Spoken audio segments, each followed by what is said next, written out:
ସମସ୍ତଙ୍କୁ ଆଜି ଦିନର ଶୁଭେଚ୍ଛା ଶୁଭ ସମସ୍ତଙ୍କୁ ଅଶେଷ ଅଭିନନ୍ଦନ ଏବଂ ସମସ୍ତ ଗୁରୁଜନମାନଙ୍କୁ କୋଟି ନମନ। ଆଜି ଉତ୍ତିଷ୍ଠତର 155ତମ ଅଧ୍ୟାୟରେ ଆମେ ପହଞ୍ଚିଛନ୍ତି। ଯେଉଁମାନଙ୍କର ଅଦମ୍ୟ ପ୍ରୟାସରେ ଆଜି ଉତ୍ତିଷ୍ଠତ 155ତମ ଅଧ୍ୟାୟର ଅଗଣାରେ ସଫଳତା ଭାବରେ ଛିଡ଼ା ହୋଇଛି, ସେମାନଙ୍କୁ କରଚରଣରେ ମୁଁ କୋଟି ନମନ କରୁଛି। ବାଣୀ ସାନ ଗ୍ଲାସରେ ପାଣି ଟିକେ ଆଣି ଦେଇଥ। ଉଦ୍ୟମ ପାଇଁ ମୁଁ ପ୍ରଣିପାତ କରୁଛି। ବିଶେଷ କରି ଆଜିର ଏହି 155ତମ ଉତ୍ତିଷ୍ଠତର ଅଧ୍ୟାୟକୁ ମୁଁ ସମସ୍ତଙ୍କୁ ସ୍ୱାଗତ କରୁଛି। ଆମ ସମସ୍ତଙ୍କର ପ୍ରିୟ କୋଟି ନମସ୍ୟ ମା ମାଣିକେଶ୍ୱରୀ ବିଶ୍ୱବିଦ୍ୟାଳୟର କୁଳପତି colonel professor Sanjay Kumar Satpathy sir ମହୋଦୟଙ୍କୁ କରଯୋଡ଼ି ପ୍ରାର୍ଥନା କରୁଛି ଏବଂ ଆଜିର ଉତ୍ତିଷ୍ଠତରେ ତାଙ୍କର ଆଶୀର୍ବାଦ ଭିକ୍ଷା କରୁଛି। ମୁଁ ସ୍ୱାଗତ କରୁଛି ଆମ ଅନୁଷ୍ଠାନର କୁଳସଚିବ ଶ୍ରୀ ପୀତାମ୍ବର ଭୋଇ ସାର୍ ମହୋଦୟଙ୍କୁ। ସ୍ୱାଗତ କରୁଛି। ଆଜିର ପ୍ରସଙ୍ଗ ଯେଉଁ ରହିଛି ସାମ୍ପ୍ରତିକ ରାଷ୍ଟ୍ର ପାଇଁ ଚାଣକ୍ୟଙ୍କ ଚିନ୍ତାଧାରାର ଆବଶ୍ୟକ, ଯାହାଙ୍କୁ ଆମେ ଆଜି ବକ୍ତା ଭାବରେ ପାଇଛୁ, ସେ ଆମ ସମସ୍ତଙ୍କର ପ୍ରିୟ ଡକ୍ଟର ବିଜୟ କୁମାର ମିଶ୍ର ସାର୍। ତାଙ୍କୁ ମଧ୍ୟ ସହୃଦୟରେ ମୁଁ ଆଜିର ଏହି ଉତ୍ତିଷ୍ଠତର ଅଗଣାକୁ ସ୍ୱାଗତ କରୁଛି। ସାର୍ଙ୍କୁ କୋଟି ନମନ କରୁଛି ମଧ୍ୟ। ତତ୍ସହିତ ଆମ ସମସ୍ତଙ୍କର ଅତି ଆପଣାର ସବୁ ସମୟରେ ଆମ ପାଖରେ ଯିଏ ଥାନ୍ତି doctor Seemanchal Mishra sir, retired reader in economics, ତାଙ୍କୁ ମଧ୍ୟ ମୁଁ ଆଜିର କାର୍ଯ୍ୟକ୍ରମକୁ ସ୍ୱାଗତ କରୁଛି ଏବଂ ତାଙ୍କୁ ମଧ୍ୟ ପ୍ରଣାମ କରୁଛି। ଆଜିର କାର୍ଯ୍ୟକ୍ରମରେ ଅନ୍ୟ ଯେଉଁମାନେ ଅଛନ୍ତି, doctor Pabitra Kumar Bag, assistant professor department of political science, ତାଙ୍କୁ ମଧ୍ୟ ମୁଁ ସ୍ୱାଗତ କରୁଛି। ମ୍ୟାଡ଼ାମ୍ ଲିପ୍ସା ମହାରଣା ଏବଂ ସର୍ବୋପରି ଉତ୍ତିଷ୍ଠତ କାର୍ଯ୍ୟକ୍ରମର ଆବାହକ ଡକ୍ଟର ମେଜର ଜୟଦେବ ସାହୁଙ୍କୁ ମଧ୍ୟ ମୁଁ ସ୍ୱାଗତ କରୁଛି ଏବଂ ଅନୁରୋଧ କରୁଛି ତାଙ୍କର ମଧ୍ୟ ଆଜିର କାର୍ଯ୍ୟକ୍ରମର ଉପସ୍ଥିତି ଆମକୁ ମନ୍ତ୍ରମୁଗ୍ଧ କରିବ। ଏଥିସହିତ କାର୍ଯ୍ୟକ୍ରମକୁ ଆଗକୁ ନେବା ପାଇଁ ମୁଁ ସମସ୍ତଙ୍କୁ ପୁଣି ଥରେ ଅଶେଷ ଶୁଭେଚ୍ଛା ସହିତ ସ୍ୱାଗତ ସମ୍ବର୍ଦ୍ଧନା କରୁଛି। ଆଜିର ଯେଉଁ ପ୍ରସଙ୍ଗ ରହିଛି 155ତମ ଅଧ୍ୟାୟରେ ଆମେ ପହଞ୍ଚିଛନ୍ତି। ସାମ୍ପ୍ରତିକ ରାଷ୍ଟ୍ର ପାଇଁ ଚାଣକ୍ୟଙ୍କ ଚିନ୍ତାଧାରାର ଆବଶ୍ୟକ। ଏହି ପ୍ରସଙ୍ଗରେ ଆମେ ସାର୍ ଡକ୍ଟର ବିଜୟ କୁମାର ମିଶ୍ରଙ୍କ ଠାରୁ ଶୁଣିବା ଏବଂ କାର୍ଯ୍ୟକ୍ରମକୁ ଆଗକୁ ନେବା ପୂର୍ବରୁ ପୁଣି ଥରେ ମୁଁ ଉତ୍ତିଷ୍ଠତ ପରିବାରର ସମସ୍ତ ସଦସ୍ୟମାନଙ୍କୁ ମଧ୍ୟ ଆଜିର କାର୍ଯ୍ୟକ୍ରମକୁ ସ୍ୱାଗତ କରୁଛି। ତେବେ କାର୍ଯ୍ୟକ୍ରମର ଚିରାଚରିତ ପାବଚ ଗୁଡ଼ିକୁ ଆମକୁ ଗୋଟିଏ ପରେ ଗୋଟିଏ ଚଢ଼ିବାକୁ ପଡ଼ିବ। ଏହି ପରିପ୍ରେକ୍ଷୀରେ ପ୍ରଥମେ ମୁଁ ଅନୁରୋଧ କରିବି ମ୍ୟାଡ଼ାମ୍ ଲିପ୍ସା ମହାରଣାଙ୍କୁ ସେ ଆଜିର ଉତ୍ତିଷ୍ଠତର ସ୍ୱାଗତ ସଙ୍ଗୀତ ପରିବେଷଣ କରିବେ। ମ୍ୟାଡ଼ାମ୍ ଲିପ୍ସା ମହାରଣା। बहुत बहुत धन्यवाद सर। जिते भी मोर गुरुजन अच्छा समस्त मोर प्रणाम। आज 155तम एपिसोड्र प्रारंभिक संगीत मु गान करने जाऊँगी।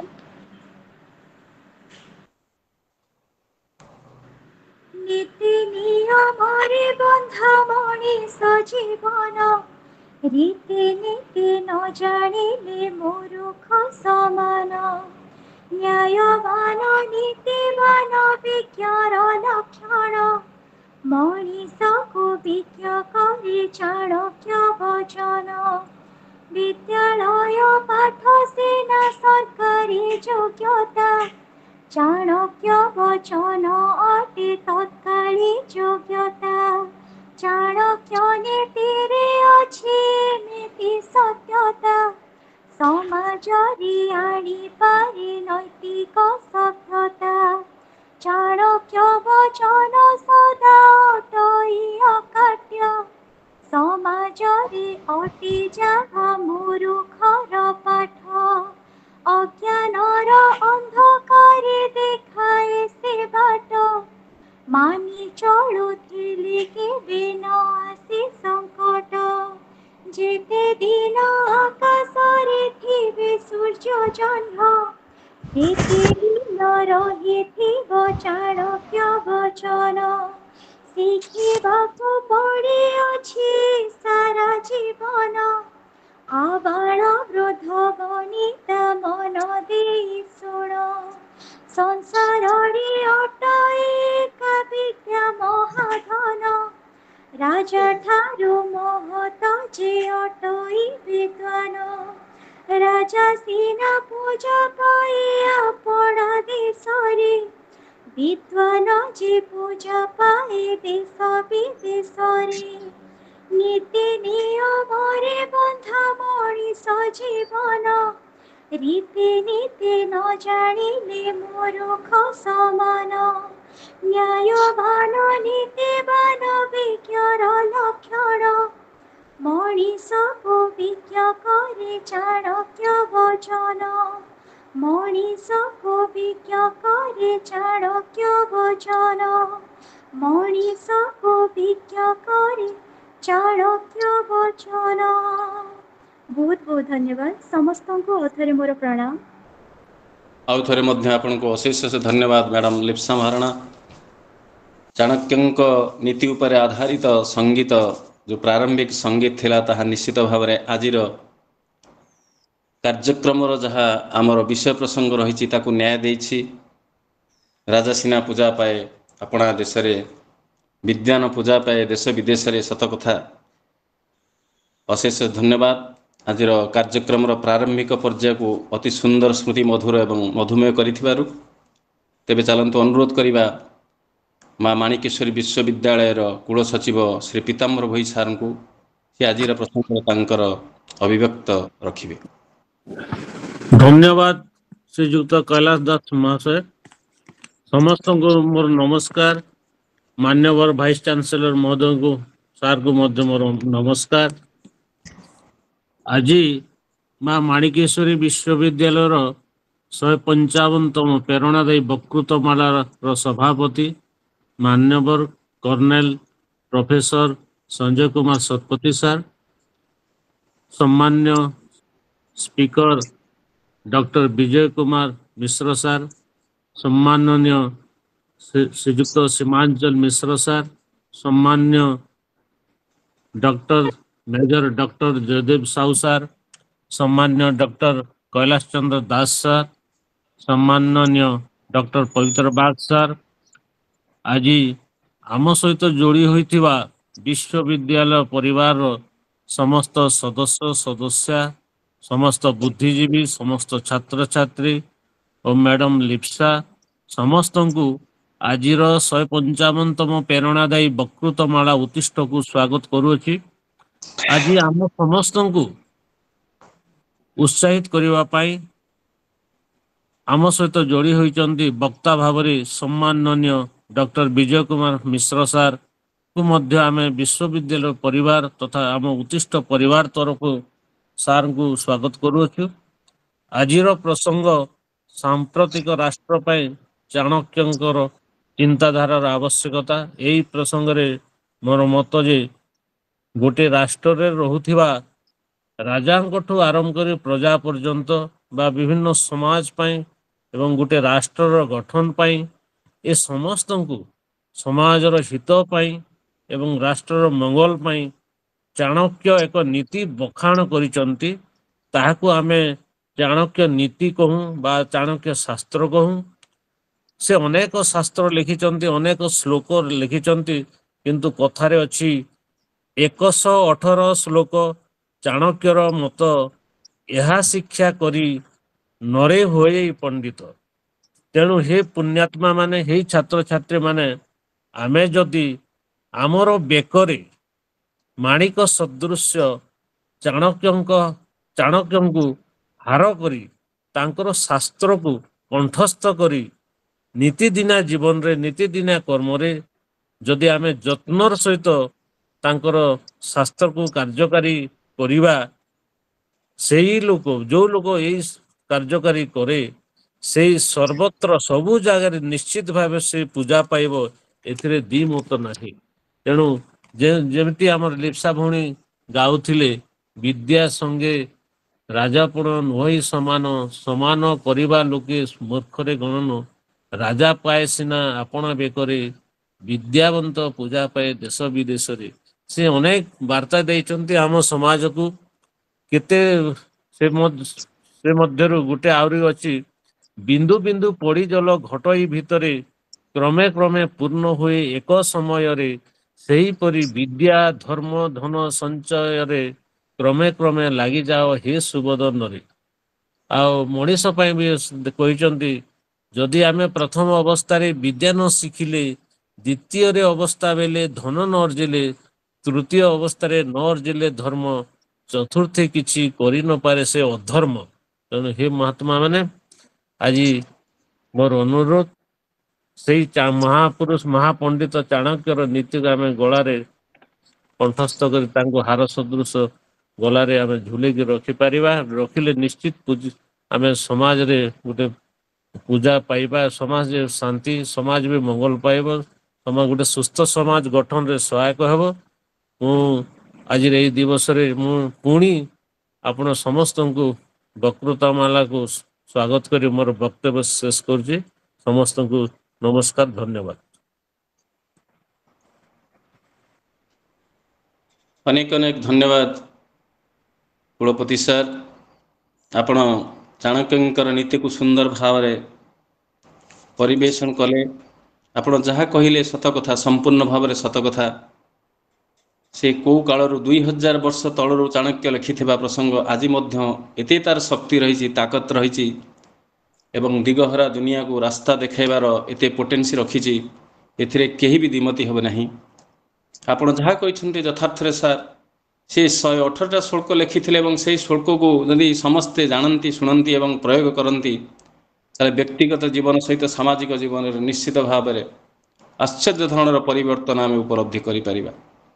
ଯେମିତି ଆପଣଙ୍କର ଉପଦେଶ ଶୈଳୀରେ ଆପଣ କହିଲେ ଯେ ଯାହା ଚାଣକ୍ୟ କହିଛନ୍ତି, ଆମେ ବିଦ୍ୟା ରଖିବା, ଆମେ ଧନ ରଖିବା, ଆମେ ଧର୍ମ ରଖିବା, ତାର ଗୋଟେ ନିର୍ଦ୍ଦିଷ୍ଟ ସମୟ ରହିଛି ଏବଂ ସେହି ସମୟ ଭିତରେ ଯାହା ଯାହା ଆମେ ସଂଗ୍ରହ କରିବା କଥା କଲେ ମଣିଷ ତାର ଜୀବନଯାତ୍ରାରେ ସଠିକ୍ ଭାବରେ ଆଗକୁ ଯାଇପାରିବ।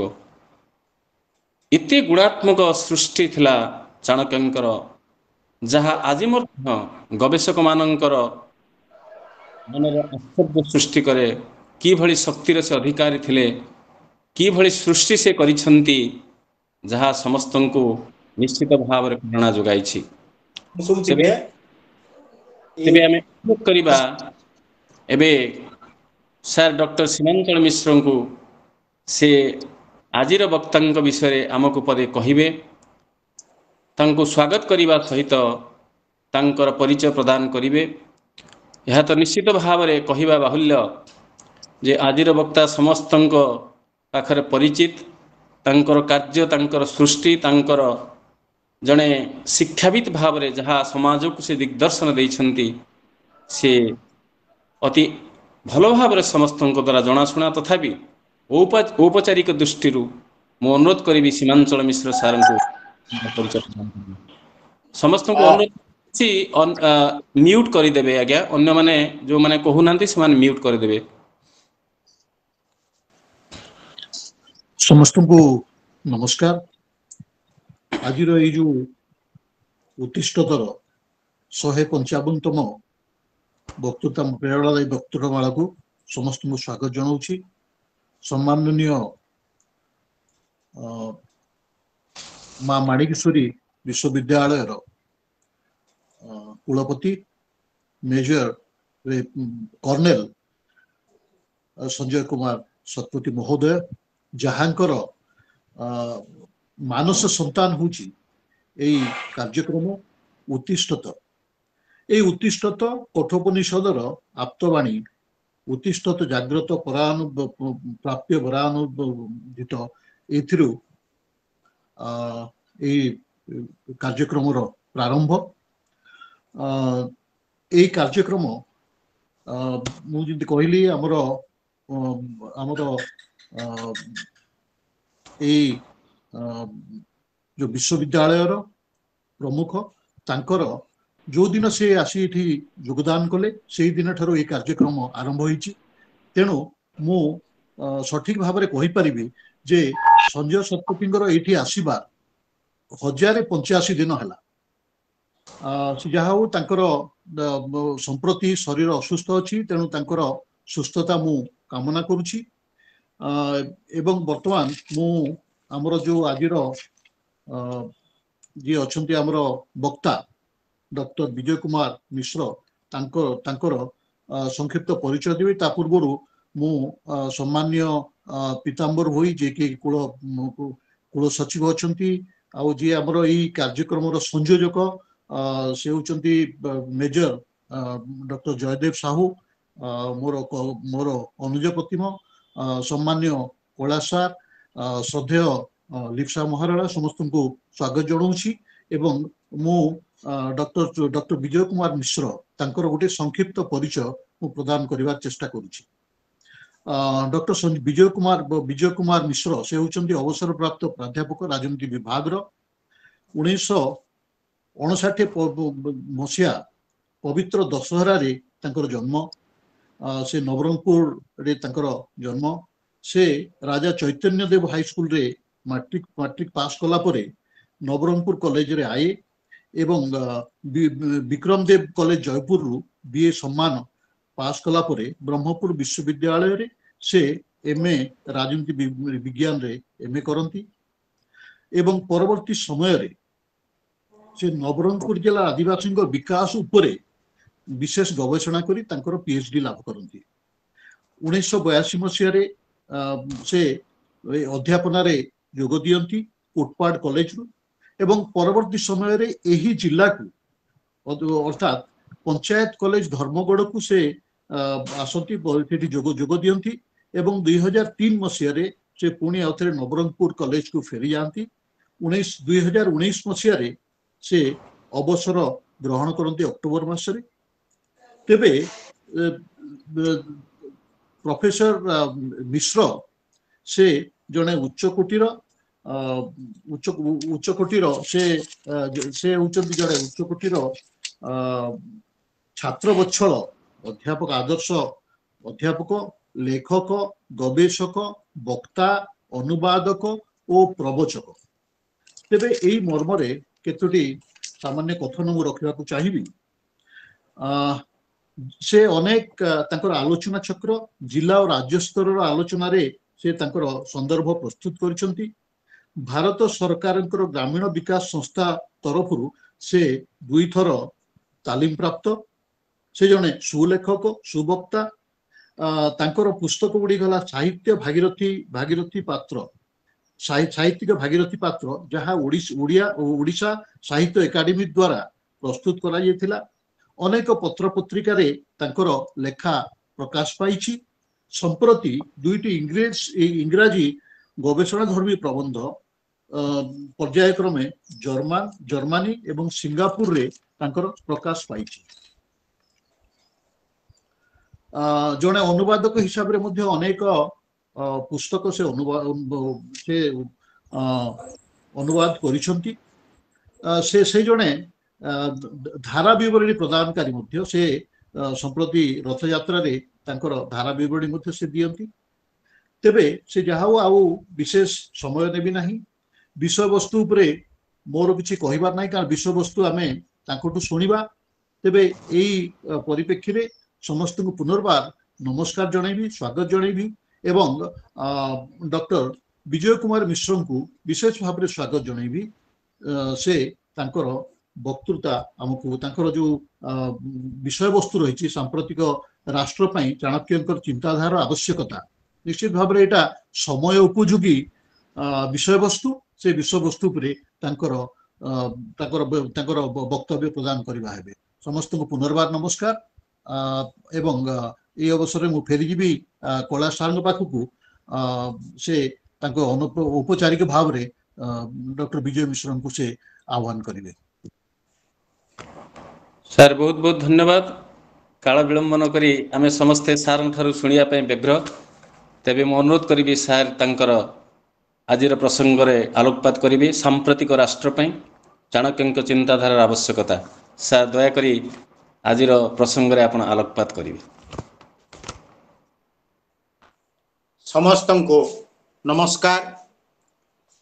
ମା ମାଣିକେଶ୍ୱରୀ ବିଶ୍ୱବିଦ୍ୟାଳୟର ଏହି ଧାରାବାହିକ ପ୍ରେରଣାଦାୟୀ କାର୍ଯ୍ୟକ୍ରମ 155ତମ ଅଧିବେଶନ କାର୍ଯ୍ୟକ୍ରମର ନାମ ହେଲା ଉତ୍ତିଷ୍ଠତ ଏବଂ ଏହି କାର୍ଯ୍ୟକ୍ରମର ମୁଖ୍ୟ ପୁରୋଧା ବା ପୃଷ୍ଠପୋଷକ ସମ୍ମାନୀୟ କର୍ଣ୍ଣେଲ ପ୍ରଫେସର ସଞ୍ଜୟ କୁମାର ଶତପଥୀ, ମାନ୍ୟବର କୁଳପତି ମା ମାଣିକେଶ୍ୱରୀ ବିଶ୍ୱବିଦ୍ୟାଳୟ କଳାହାଣ୍ଡି ବା ଭବାନୀପାଟଣା, ଆଜିକା ଅନ୍ୟତମ ଅତିଥି କୁଳ ସଚିବ ଶ୍ରୀ ପୀତାମ୍ବର ଭୋଇ ମହୋଦୟ ଏବଂ ଏହି ରାଜନୀତି ବିଜ୍ଞାନର ବିଭାଗର ମୁଖ୍ୟ ଡକ୍ଟର କୈଳାସ ଚନ୍ଦ୍ର ଦାସ ମହୋଦୟ ଏବଂ ଏହି କାର୍ଯ୍ୟକ୍ରମରେ ଯିଏ ପରିଚୟ ପ୍ରଦାନ କରୁଥିଲେ ମୋର ବନ୍ଧୁ ଶ୍ରୀଯୁକ୍ତ ସୀମାଞ୍ଚଳ ମିଶ୍ର ଅବସରପ୍ରାପ୍ତ ପ୍ରାଧ୍ୟାପକ ମହୋଦୟ ଏବଂ ଅନ୍ୟତମ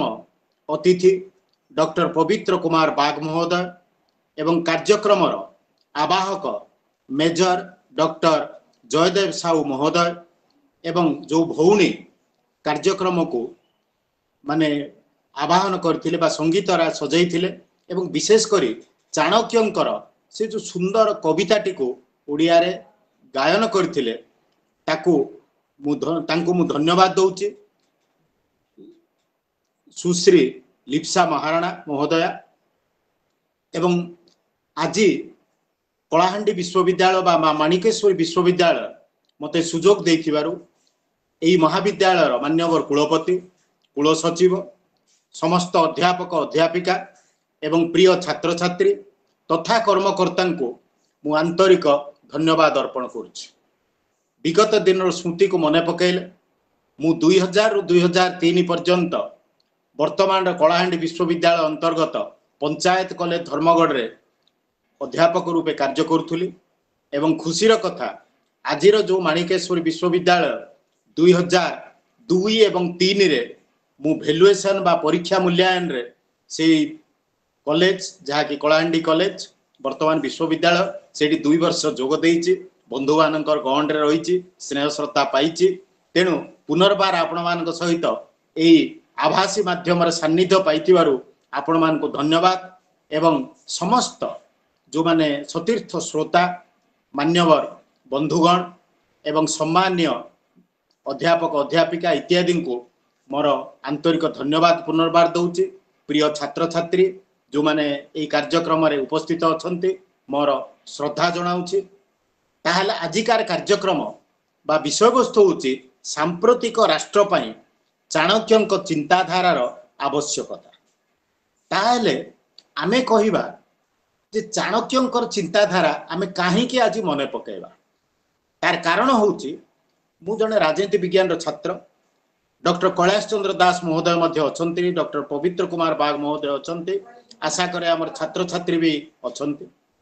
ଆମେ ଯେତେବେଳେ ରାଜନୀତି ବିଜ୍ଞାନର କଥା କହୁ ରାଜନୀତି ବିଜ୍ଞାନରେ ରାଷ୍ଟ୍ର ସରକାର ବା ଆମର ଦେଶ ଏବଂ ବିଭିନ୍ନ ବିଷୟରେ ଚିନ୍ତା କଲାବେଳେ ଆମ ଆଖିଟା ସବୁବେଳେ ପାଶ୍ଚାତ୍ୟ ଦେଶକୁ ଚାଲିଯାଏ। ଆମେ ସବୁବେଳେ ପ୍ଲାଟୋ, ଆରିଷ୍ଟୋଟଲ, ବଦେନ କି ହବ୍ସ ଇତ୍ୟାଦିଙ୍କ କଥା ଚିନ୍ତା କରୁ, କିନ୍ତୁ ଆମେ କେବେ ହେଲେ ମଧ୍ୟ ମନେ ପକାଇବା ନାହିଁ ବା ମନେ ପକାଉନାହୁଁ ପ୍ରାୟ ଆମ ଭାରତୀୟ ଦାର୍ଶନିକ ମାନଙ୍କର। ତେଣୁ ମୁଁ ଯେତେବେଳେ କୌଟଲ୍ୟଙ୍କର ଅର୍ଥଶାସ୍ତ୍ର ପିଲାମାନଙ୍କୁ ପଢ଼ାଇବା ପାଇଁ 1987 ମସିହାରେ ତାହା ପାଠ୍ୟକ୍ରମ ବା କୋର୍ସ ଥିଲା, ସମ୍ପୂର୍ଣ୍ଣ ଅର୍ଥଶାସ୍ତ୍ର ଯେଉଁଟାକି ଓଡ଼ିଶା ସାହିତ୍ୟ ଏକାଡେମୀ ପ୍ରକାଶ କରିଛନ୍ତି, ସେତେବେଳେ ତ ବହି କିଛି ନଥିଲା। ଆପଣମାନେ ଜାଣି ଖୁସି ହେବେ, ଇଣ୍ଡିଆନ ପଲିଟିକାଲ ଟ୍ରେଡିସନ ବହି ଆମେ ଲିଖିଥିଲୁ, କୌଟଲ୍ୟଙ୍କର ବିଷୟବସ୍ତୁ ଥିଲା। ମୁଁ ପଢ଼ିଲା ପରେ କୌଟଲ୍ୟଙ୍କୁ ସମ୍ପୂର୍ଣ୍ଣ ଅର୍ଥଶାସ୍ତ୍ରକୁ ସଂସ୍କୃତର ଓଡ଼ିଆ ଯାହା ଅନୁବାଦ ହେଇଛି ପଢ଼ିଲା ପରେ ମୁଁ ଆଶ୍ଚର୍ଯ୍ୟାନ୍ୱିତ ହେଇଗଲି ଏବଂ ମୋର ମନଟା ଯେ ମୁଁ ରାଜନୀତି ବିଜ୍ଞାନର ଛାତ୍ର ହୋଇ କେବେ ମଧ୍ୟ ଆରିଷ୍ଟୋଟଲଙ୍କୁ ଫାଦର ଅଫ ପଲିଟିକାଲ ସାଇନ୍ସ କହିବା ବୋଧେ ଉଚିତ ହେବ ନାହିଁ, କାରଣ କୌଟଲ୍ୟ ଯାହା ଲେଖିଛନ୍ତି, ଯାହା ଦର୍ଶେଇଛନ୍ତି ଏବଂ ତାହାକୁ ପଢ଼ିଲେ ଆଜି ସାଧାରଣ ନାଗରିକ ଠାରୁ ଆରମ୍ଭ କରି ପ୍ରତ୍ୟେକ ଭାରତୀୟ ନିଶ୍ଚିତ ଭାବରେ ଗର୍ବ ଅନୁଭବ କରିବ। ତାହେଲେ ଆଗରୁ ଲିପ୍ସା ଭଉଣୀ ଏବଂ କୁଳସଚିବ ମହୋଦୟ କୌଟଲ୍ୟଙ୍କ ସମ୍ପର୍କରେ ଯେଉଁ ଶ୍ଲୋକ କଥା କହିଛନ୍ତି ନିଶ୍ଚିତ ଭାବରେ ମୁଁ ତାର ଅବତାରଣା କରିବି।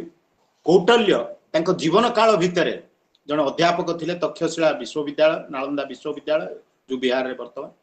ସେଇ ସମୟରେ ସେ 6000 ଶ୍ଲୋକ ପ୍ରାୟ ଲେଖିଥିଲେ ଏବଂ ଏଇ ରାଷ୍ଟ୍ରକୁ ଗଠନ କରିବା ପାଇଁ, ସେ ତ ଚନ୍ଦ୍ରଗୁପ୍ତ ମୌର୍ଯ୍ୟଙ୍କର ପ୍ରଧାନମନ୍ତ୍ରୀ ଥିଲେ, ରାଷ୍ଟ୍ରକୁ ଗଠନ କରିବା ପାଇଁ, ରାଷ୍ଟ୍ରକୁ ସଂରକ୍ଷିତ କରିବା ପାଇଁ, ନାଗରିକ ମାନଙ୍କର ସୁଖ ସୁବିଧା ବୁଝିବା ପାଇଁ ସେ ଲେଖିଥିଲେ କାଳଜୟୀ ରଚନା, ଯାହାକି ଆଜି ବି ପୃଥିବୀରେ ସମସ୍ତ ଲୋକ ତାକୁ ଗ୍ରହଣ କରୁଛନ୍ତି, ସେ ହେଉଛି ଅର୍ଥଶାସ୍ତ୍ର। ତାହେଲେ ବନ୍ଧୁଗଣ, ପ୍ରାୟତଃ ରାଜନୀତି ବିଜ୍ଞାନର ଏଠି ଆପଣମାନେ ଉପସ୍ଥିତ ଅଛନ୍ତି। ଏଇ ପୁସ୍ତକକୁ କାହିଁକି ଆମେ ଅର୍ଥଶାସ୍ତ୍ର କହୁଛୁ? ମୁଁ ତ ଜଣେ ରାଜନୀତି ବିଜ୍ଞାନ ବା ପଲିଟିକାଲ ସାଇନ୍ସ ଷ୍ଟୁଡେଣ୍ଟ। ଆମେ କୌଟଲ୍ୟ ଅର୍ଥଶାସ୍ତ୍ର ପଢିଲେ ଯଦିଓ ଅର୍ଥନୀତିର କିଛି ନୀତି ଅଛି, ତଥାପି ତା ଭିତରେ ରାଜନୀତି ବା ରାଷ୍ଟ୍ରନୀତି ବିଷୟରେ ବିଶେଷ ଭାବରେ ଲେଖା ହେଇଛି। ସେଇଟାକୁ ଯଦି ଆମେ ବିଚାର କରିବା ତାହେଲେ କୌଟଲ୍ୟ ଅର୍ଥଶାସ୍ତ୍ର 15ଟି ଚାପ୍ଟର ବା ଅଧିକରଣରେ ଗଠିତ ବା ସମ୍ପୃକ୍ତ।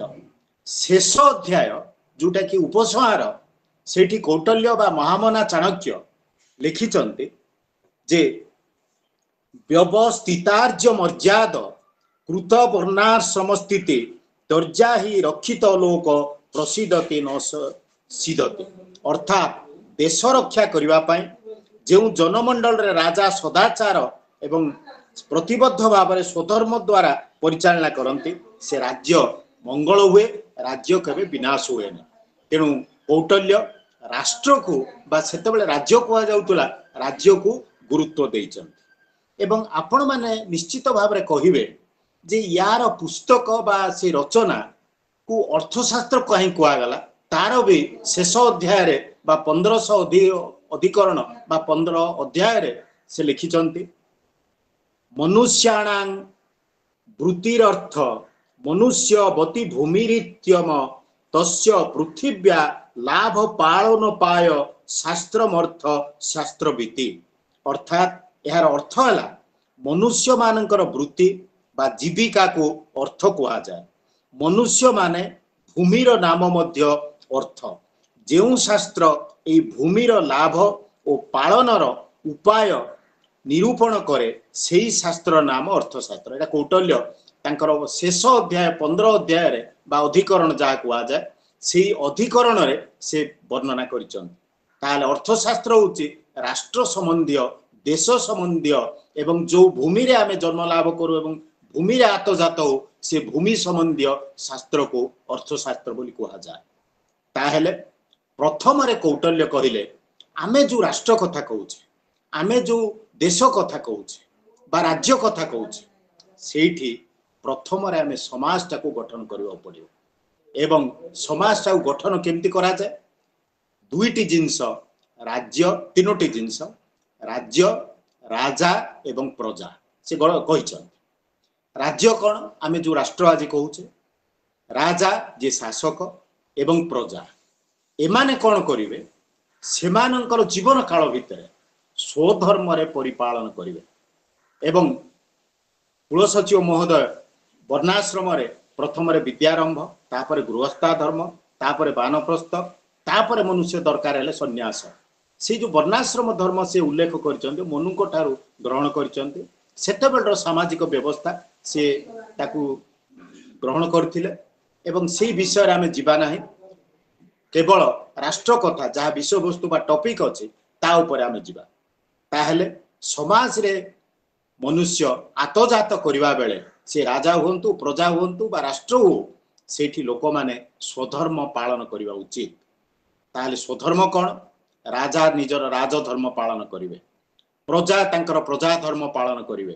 ନୀତି ନିୟମ ବଶବର୍ତ୍ତୀ ଯାହାକି ଧର୍ମ ବୋଲି କୁହାଯାଏ, ନୀତି ବୋଲି କୁହାଯାଏ, ତାକୁ ପାଳନ କରାଯିବ। ତାପରେ ଆମେ ନୀତି ନିୟମ, ଜୁଡ଼ିସିଆରୀ ବା ବିଚାର ବିଭାଗ କଥା କହିଲା ବେଳେ ତାକୁ ଆଲୋଚନା କରିବା। ତାହେଲେ ସେ ପ୍ରଥମରେ କହିଲେ ଯେ ଯେଉଁ ରାଷ୍ଟ୍ର ବା ରାଜ୍ୟ, ସେଇ ରାଜ୍ୟକୁ ସେ କ'ଣ କଲେ तार 8टी उपादान अच्छी बोली कहले जो उपादान को नहीं गोटे राष्ट्र बा राज्य गठित होइछि एवं से राज्य बा राष्ट्रर गठन करा जाए से कहले 8टी उपादान से 8टी उपादान हैला स्वामी बा शासक अमात्य जोटा कि आम ऑफिसर बोली कहूचे आजिकल कहूचे ब्यूरोक्रेट्स बोली कहूचे जनपद आम राजनीति विज्ञान पॉपुलेशन टेरिटोरी बा सीमा रेखा एवं लोक संख्या बोली कहूचे ताको जनपद दुर्ग माने राजांकर जो निवास तापर आसिला कोष बा ट्रेजरी बा अर्थ माने अर्थागम बा अर्थ रो जो भंडार तापर आसिला बल बा सैन्य राष्ट्र को रक्षा करिवार माने प्रथम बा प्रमुख भूमिका ग्रहण करथांती मित्र गोटे देश केतेबेले बलशाली हुए जेतेबेले तार मित्र राष्ट्र माने अधिक बलशाली थांती एवं शेष रे शत्रु जदि शत्रु अधिक हो गले एवं राजा कम बल हो गले से राज्य ध्वंस हो तेणु यही प्रकार भाव में 8टी उपादान से कहिचंती षष्ठ अधिकरण बा षष्ठ अध्याय प्रथम भाग से कहिचंती यह कहिवार अर्थ है जो राजनीति विज्ञान छात्र मैंने आज आम पढ़ुचे पॉपुलेशन टेरिटोरी गवर्नमेंट सोवरेनिटी बोली जो 4टी उपादान ता भीतर रिकॉग्निशन बा स्वीकृति बोली कहूचे 2400 वर्ष तले प्राय 430 रु माने प्राय कौटल्यंकर अवस्थान जो लिखाई 400 रु 320 ख्रीष्टपूर्व प्राय 2400 वर्ष तले से जेतेबेले राष्ट्र उपादान कथा कहूतले आमे पॉपुलेशन टेरिटोरी गवर्नमेंट सोवरेनिटी विदेशी कथा कहूचे भारतर जो दार्शनिक कहिचंती ता भितर आमे बोधे जानी ने आ जदि पिला माने जानी चंती खुशीर कथा ताले राष्ट्र कथा से कहले तापर जदि राष्ट्र ताकू जन शासक दरकार कारण बिना शासक रे केबेले गोटे राष्ट्र चली परिबो ना तेणु करी कौटल्य कहले जे जने राष्ट्रर मुख्य हले राजा जेमति घरर मुख्य हले बापा एवं सेही शासक तांकर स्वधर्म आमे आगुर कहिचु स्वधर्म पालन करिवे एवं से सुंदर कथा टे कहिचन मु जेहेतु समय अभाव गोटे अध्याय मु जदि वर्णना करी घंटाटे पळेबो तेणु कौटल्यंकर समग्र दर्शन को मु संक्षिप्त भाव में कहूची राष्ट्रनीति ऊपर से कहिले जे राजा तांकर कार्यक्रम माध्यम से कार्यनिर्वाही बा पालन कार्य प्रजा मान किपर पालन करिवे प्रशासनिक जे मंत्री मान को नियुक्त करिवे तापर व्यवस्थापक कहले से कहले नीति जहाँ कि आम इंग्राजी सेक्रेट लॉ कहूचे साक्षी बा एविडेंस राजा बहुत जिनस संग्रह कर रखिथिबे तांकु फलप्रद हुए एविडेंस माने कोर्ट कथा कहूने तापर है चरित आगुरु कौन राजा कौन ग्रहण करचंती जहाँ को आम हिस्ट्री बा इतिहास बोली कहूचे तापर है राजा देश बा ऑर्डर ऑफ द किंग राजांकर आदेश भी बेले बेले ताको आईन बोली परिपालन करा जाए ताहले से आमे जो पार्लियामेंट आईन कथा कहूतले से आईन विषय उच्च मध्य कौटल्य निजर अर्थशास्त्र रे लिखिचन तापर राजांकर ये हैला आईनगत प्रशासनिक व्यवस्थापक तापर आसिला विचारगत क्षमता राजा दंड अधिकारी से दंडपति बा दंडधर से शासन करिवे एवं जुडिशियरी भी जेतबेले आलोचना करिया से समय दंडादेश कथा आलोचना करिवे तापर से कहले सरकारी संगठन गोटे राजा पई काम करे राजा एका काम करि पारंते कौटल्य तांकर अर्थशास्त्र लिखिचंती गोटिए चक थिले जेमती गाड़ी जाई पारे ना छुआ माने बा जदि छात्र छात्री अछंते सर्कस रे गोटिए चक थिवा गाड़ी चले किंतु राष्ट्र गोटिए चक द्वारा गोटे गाड़ी चली परिबने तार सहायक दरकार सेमती कौटल्य कहले सरकारी संगठन रहिबा दरकार राजांक तळे मंत्रिमंडल प्रधानमंत्री तापर आसिले 28 विभाग आज हम जिन सेक्रेटेरिएट रे विभाग कथा कहूचे राजा को परिचालना करबा पई विभाग प्रत्येक विभाग रे जन जन अध्यक्ष बा सुपरिटेंडेंट आम जा कहूचे जिमती मत्स्याध्यक्ष माने जो माने माछ पाछ धरिबे केउट इत्यादि ता पई कलेक्टर जनरल इंग्राजी रे ओडिया रे समाहर्ता जे कि रेवेन्यू विषय वस्तु बा राजस्व विषय वस्तु बुझिबे ए भली 28 विभाग सुपरिटेंडेंट ऑफ कॉइन बस जे कि मुद्रा विषय पैसा पत्र विषय जानवे इत्यादि से 28 विभाग कथा कही 28 विभाग कहले समय जो खाली संक्षिप्त कही तेणु सरकारी संगठन एटा हूँ 28 विभाग द्वारा परिचालित तापर कौटल्य कहले राजा तो एते बड़ राज्य को परिचालना करिवे नै ताकू से स्तर करदेवे एवं से स्तर हूँ ଗାଁ ଭୂମୁଖୀ ଏବଂ ସହରାଭିମୁଖୀ। ଗାଁ ଭୂମୁଖୀ କ'ଣ, ଯୋଉ ଗ୍ରାମର ଶାସନ ପାଇଁ ସେ କହୁଥିଲେ ଗ୍ରାମ, ସ୍ଥାନିକ, ଦ୍ରୋଣମୁଖ, ଖାର୍ବଟିକ ଏବଂ ସଂଗ୍ରହଣ ଏବଂ ଛୋଟ ଛୋଟ ଗାଁ ଆଜିକାଲି ଯେମିତି ପଞ୍ଚାୟତ, ବ୍ଲକ, ମାନେ ସିଟି ଇତ୍ୟାଦି ସେଇ ସବୁ କଥା କହୁଥିଲେ। ଏବଂ ସିଏ କହିଲେ ଗୋଟେ ବହୁତ ସୁନ୍ଦର ଜିନିଷ ଯେ ଗୋଟେ ସହର ବା ଗୋଟେ ବଡ଼ ଗାଁର ଯିଏ ମୁଖିଆ ହଉଛନ୍ତି, ଯେ ରାଜାଙ୍କର ଅଧୀନ ରହିବେ, ନାଗରକ ମାନେ ଆଜିକାଲିର କହିଲେ ମ୍ୟୁନିସିପାଲିଟି ଏକ୍ଜିକ୍ୟୁଟିଭ ଅଫିସର କୁହନ୍ତୁ ବା ଚେୟାରମ୍ୟାନ କୁହନ୍ତୁ, ସିଏ କ'ଣ କରିବେ ରାଜ୍ୟରେ ତାଙ୍କର ଯୋଉ ଗେଟ୍, ଆଜିକାଲି ଆପଣ ଟୋଲ ଗେଟ୍ କୁହନ୍ତୁ ବା ମ୍ୟୁନିସିପାଲିଟି ଗେଟ୍ କୁହନ୍ତୁ, ସେ ଗେଟ୍ ଟାକୁ ଅତି ଭଲ ଭାବରେ ତନଖି କରିବେ ଏବଂ ତନଖିରୁ ସେ ଜାଣିପାରିବେ ବିଦେଶ ଲୋକ ସେ ରାଜ୍ୟକୁ ଆସୁଛନ୍ତି ନା ନାହିଁ। ଯଦି ଆସୁଛନ୍ତି ତାର ବିଭିନ୍ନ ପ୍ରକାର ତଥ୍ୟ ସେ ରଖିବେ। ତାର ଅର୍ଥ ହେଲା ଯଦି ବିଦେଶୀ ମାନେ ବିନା ପରିଚୟରେ ସେଠି ପ୍ରବେଶ କରୁଛନ୍ତି, ତାହେଲେ ନାଗରକ ବା ସୁପରିଟେଣ୍ଡେଣ୍ଟ ଯିଏକି ସହରର ଭଲ ମନ୍ଦ ବୁଝିବେ, ତାକୁ ସେ ରକ୍ଷା କରିବେ। କେତେ ସୁନ୍ଦର ବ୍ୟବସ୍ଥା ଦେଖନ୍ତୁ। ଆଜି ଆମେ ପୁଲୱାମା କଥା କହୁଛେ, ଜାମ୍ମୁ କାଶ୍ମୀର କଥା କହୁଛେ, ଆମର ବେଳେ ବେଳେ ଇଣ୍ଟେଲିଜେନ୍ସ ବା ଏଇ ମାନେ ଗୁପ୍ତଚର ବିଭାଗ ଯଦି ଟିକେ କମିଗଲା ତାହେଲେ ବାହ୍ୟ ଶତ୍ରୁ ଆସି ଯାଉଛନ୍ତି।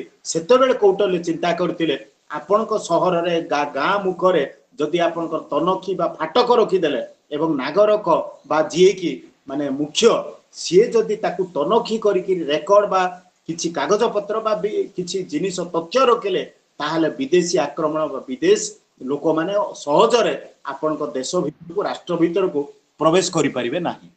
ତେଣୁ ଇଏ ହଉଛି କୌଟଲ୍ୟଙ୍କର ଗ୍ରାମ ସ୍ଥାନିକ ବା ଗ୍ରାମ ଶାସନ, ସହର ଶାସନ କଥା ତ କରେ। ତାହେଲେ ଦେଖନ୍ତୁ କେଡ଼େ ସୁନ୍ଦର ବ୍ୟବସ୍ଥା ସେ ସେତେବେଳେ ମଧ୍ୟ କରିଥିଲେ। ଆଜି ଆମେ ଯାହାକୁ ପଞ୍ଚାୟତ ରାଜ ବ୍ୟବସ୍ଥା ବୋଲି କହୁଛେ, ଅର୍ବାନ ଡେଭଲପମେଣ୍ଟ ବୋଲି କହୁଛେ, ସେତେବେଳେ ମଧ୍ୟ କୌଟଲ୍ୟ ରାଷ୍ଟ୍ର ପାଇଁ ସେଇ ସବୁ କାର୍ଯ୍ୟକ୍ରମ କରିଥିଲେ। ତାପରେ ସେ କହିଲେ ଯୋଉମାନେ ରାଜକର୍ମଚାରୀ ସେମାନେ ଅତି ଭଲ, ସଚ୍ଚୋଟ ଏବଂ ଆଚରଣ ଏବଂ ଉଚ୍ଚାରଣ ସିଦ୍ଧି ହେବା ଉଚିତ। ତାଙ୍କର ବ୍ୟବହାର ଅତି ମାର୍ଜିତ ଏବଂ ଭଲ ହେବା ଉଚିତ। ଏବଂ କୌଟଲ୍ୟ ଗୋଟେ ସୁନ୍ଦର ଉଦାହରଣ ଅର୍ଥଶାସ୍ତ୍ର ଦେଇଛନ୍ତି। ଯଦି ମୋର ପ୍ରିୟ ଛାତ୍ରଛାତ୍ରୀ ଅଛନ୍ତି ତାହେଲେ ମନେ ରଖନ୍ତୁ, କୌଟଲ୍ୟ କହିଲେ ମାଛ ଯେମିତି ପାଣି ଭିତରେ ଥାଇ ଯେତେ ଚେଷ୍ଟା କଲେ ମଧ୍ୟ ତା ଭିତରେ ଟୋପେ ମଧ୍ୟ ଜଳ ପଶି ଯାଇଥାଏ, ସେମିତି କ୍ଷମତା ଏବଂ ଅର୍ଥରେ ଯୋଉମାନେ ବସିଛନ୍ତି ସେ ଶାସକ ମାନେ ଯେତେ ଚେଷ୍ଟା କଲେ ମଧ୍ୟ ତାଙ୍କ ଭିତରେ ସାମାନ୍ୟ ଦୁର୍ନୀତି ପଶିଯିବାର ମାନେ କାରଣ ଅଛି। ଆଜି ଆମେ ଦୁର୍ନୀତି ନିବାରଣ ସପ୍ତାହ ପାଳନ କରୁଛେ ଏବଂ ତାକୁ କେମିତି ମାନେ ଆଡ଼େଇ ଯିବା ବା ବନ୍ଦ କରିବା ଚିନ୍ତା କରୁଛେ। କୌଟଲ୍ୟ ସେତେବେଳେ ମଧ୍ୟ ରାଜକର୍ମଚାରୀ ମାନେ ଦୁର୍ନୀତି କରିବେ ସେଇ କଥା ଚିନ୍ତା କରିଥିଲେ। ତାହେଲେ ଏଇ ଯୋଉ ରାଜକର୍ମଚାରୀକୁ ଆପଏଣ୍ଟମେଣ୍ଟ ବା ନିଯୁକ୍ତି ସମୟରେ କୌଟଲ୍ୟ କହିଲେ 4ଟି ପରୀକ୍ଷା କରିବା ଉଚିତ। କାରଣ ଏଇ ପରୀକ୍ଷାରୁ ଯୋଉମାନେ ପାସ୍ ହେବେ ବା ଉତ୍ତୀର୍ଣ୍ଣ ହେବେ ସେମାନେ ରାଷ୍ଟ୍ର ପାଇଁ ଗୋଟେ ଭଲ କର୍ମଚାରୀ ବା ଉତ୍ତମ ପ୍ରଶାସକ ଭାବରେ କାମ କରିବେ। ସେଇ 4ଟି ଜିନିଷ ହେଲା ଧର୍ମପଧା, ଅର୍ଥପଧା, କାମପଧା, ଭୟପଧା। ଧର୍ମପଧା କ'ଣ? ଯୋଉମାନେ ଧାର୍ମିକ ମାନେ ଲୋକ ଏବଂ ଯୋଉମାନେ ଧର୍ମକୁ ଭୟ କରନ୍ତି ଏବଂ ଯୋଉମାନଙ୍କର ଧାର୍ମିକ ମନୋଭାବ ଅଛି ସେମାନେ ଧର୍ମପଧା ରହିବା ଦରକାର। ତାର ଅର୍ଥ ହେଲା ଯୋଉମାନେ ଧାର୍ମିକ ସେମାନେ ରାଜାଙ୍କର ପାଖ ହେବେ ଏବଂ ରାଜାଙ୍କର ଯୋଉ ମାନେ ଦୁର୍ଗ ବା ତାଙ୍କର ମାନେ ଘର ସେଇ ପାଖରେ ରହିବେ। କାରଣ ରାଜାଙ୍କ ପାଖରେ ଯିଏ ରହିବେ ସେ ଯଦି ଅଧର୍ମୀ ହେଇଥିବ ରାଜାଙ୍କୁ ବି ମାରିବାର ସୁଯୋଗ ଥାଏ।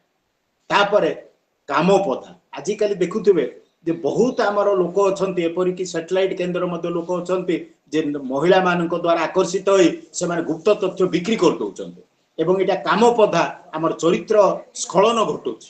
କୌଟଲ୍ୟ ସେତେବେଳେ ଚିନ୍ତା କରିଥିଲେ ଯୋଉ ରାଜକର୍ମଚାରୀ ମାନେ ରହିବେ ସେମାନଙ୍କର ଚରିତ୍ର ମାନେ ଯେମିତି ତାଙ୍କର ସ୍ଖଳନ ନ ଘଟେ ତାକୁ ମଧ୍ୟ ରକ୍ଷା କରାଯିବ ଉଚିତ।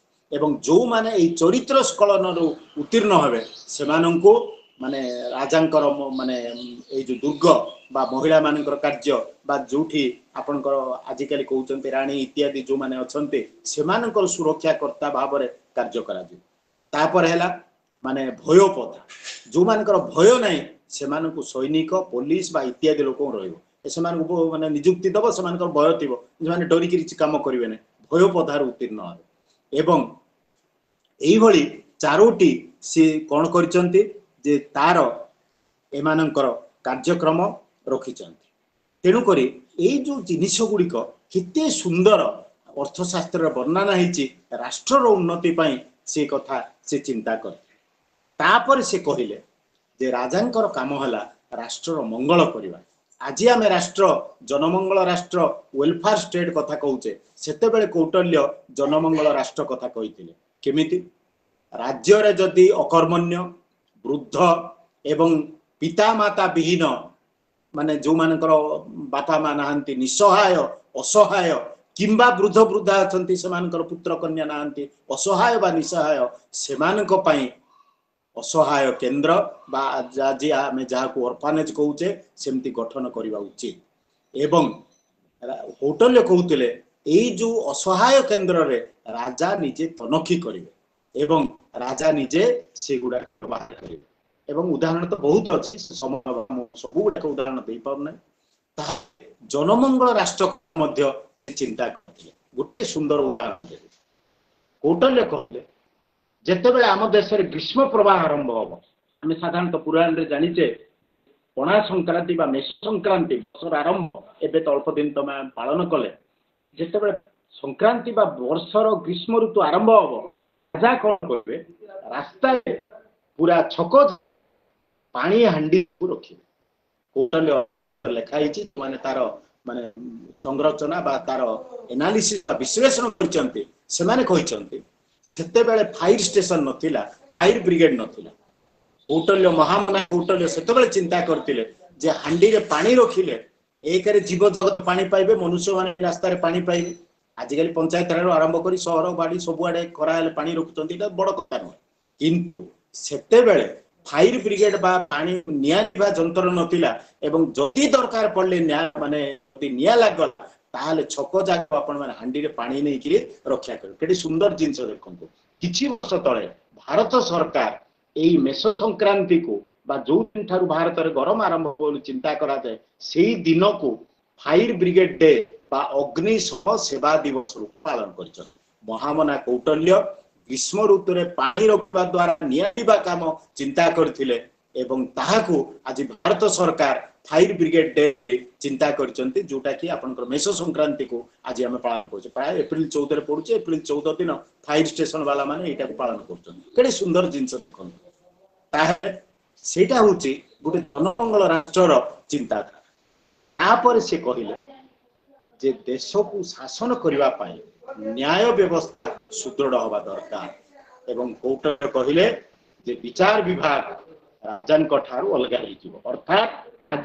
जहाँ direction of judiciary from executive बोली कहूचे राजा दंडधर किंतु विचारक बा विचारपति बा जो माने जुडिशियल डिपार्टमेंट से माने अलग विचार करिवे एवं से माने जेतोले विचार करिवे से माने केतेको जिंस को ध्यान देबे कोन जे विचारपति से संपूर्ण भाव स्वाधीन भाव रही एवं सी जदि किसी भूल विचार भी दियंते एवं अर्थबल बा कौन सी दुर्नीतिग्रस्त हो जाते राजा तांकु भी दंड दबा दरकार एवं कौटल्य सेठी लिखिचंते जे जदि मनकर साक्षी को जहाँ पचारिबा कथा न पचारिबे किछि आखि मारिबा बा आमे जो आखि दबा ठार देकिरी गोटे जिंस को भूल बाटरे नबा बेले दुर्नीति द्वारा करा जाए जदि एमिति किछि जणा जाए राजा से विचारक मानक मध्य दंड दबा को पछेबे एवं से कहितिले विचार व्यवस्था को सुदृढ़ करबा पई राज्य रे कोन हबो जे से कोन करिवे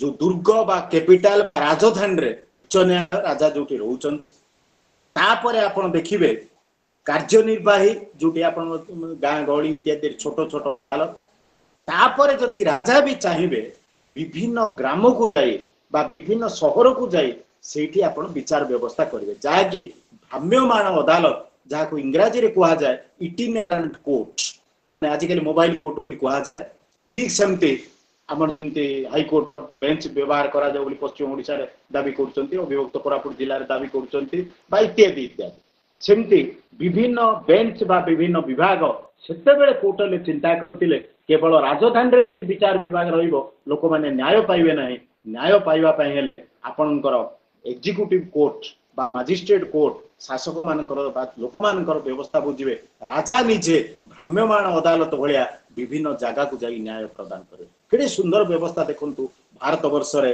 चिंता करा जाई ताहेले आउ दुईटी कथा कही मोर वक्तव्य शेष करी आपण टाइम जेतिक देइथिला 5 मिनिट मात्र समय नेबे ताहेले कौटल्य कहिले जे एई जिनिस को राष्ट्र को रक्षा करिवा पाए गोटे व्यवस्था निहाती भाव से व्यवस्था होची गुप्तचर संस्था।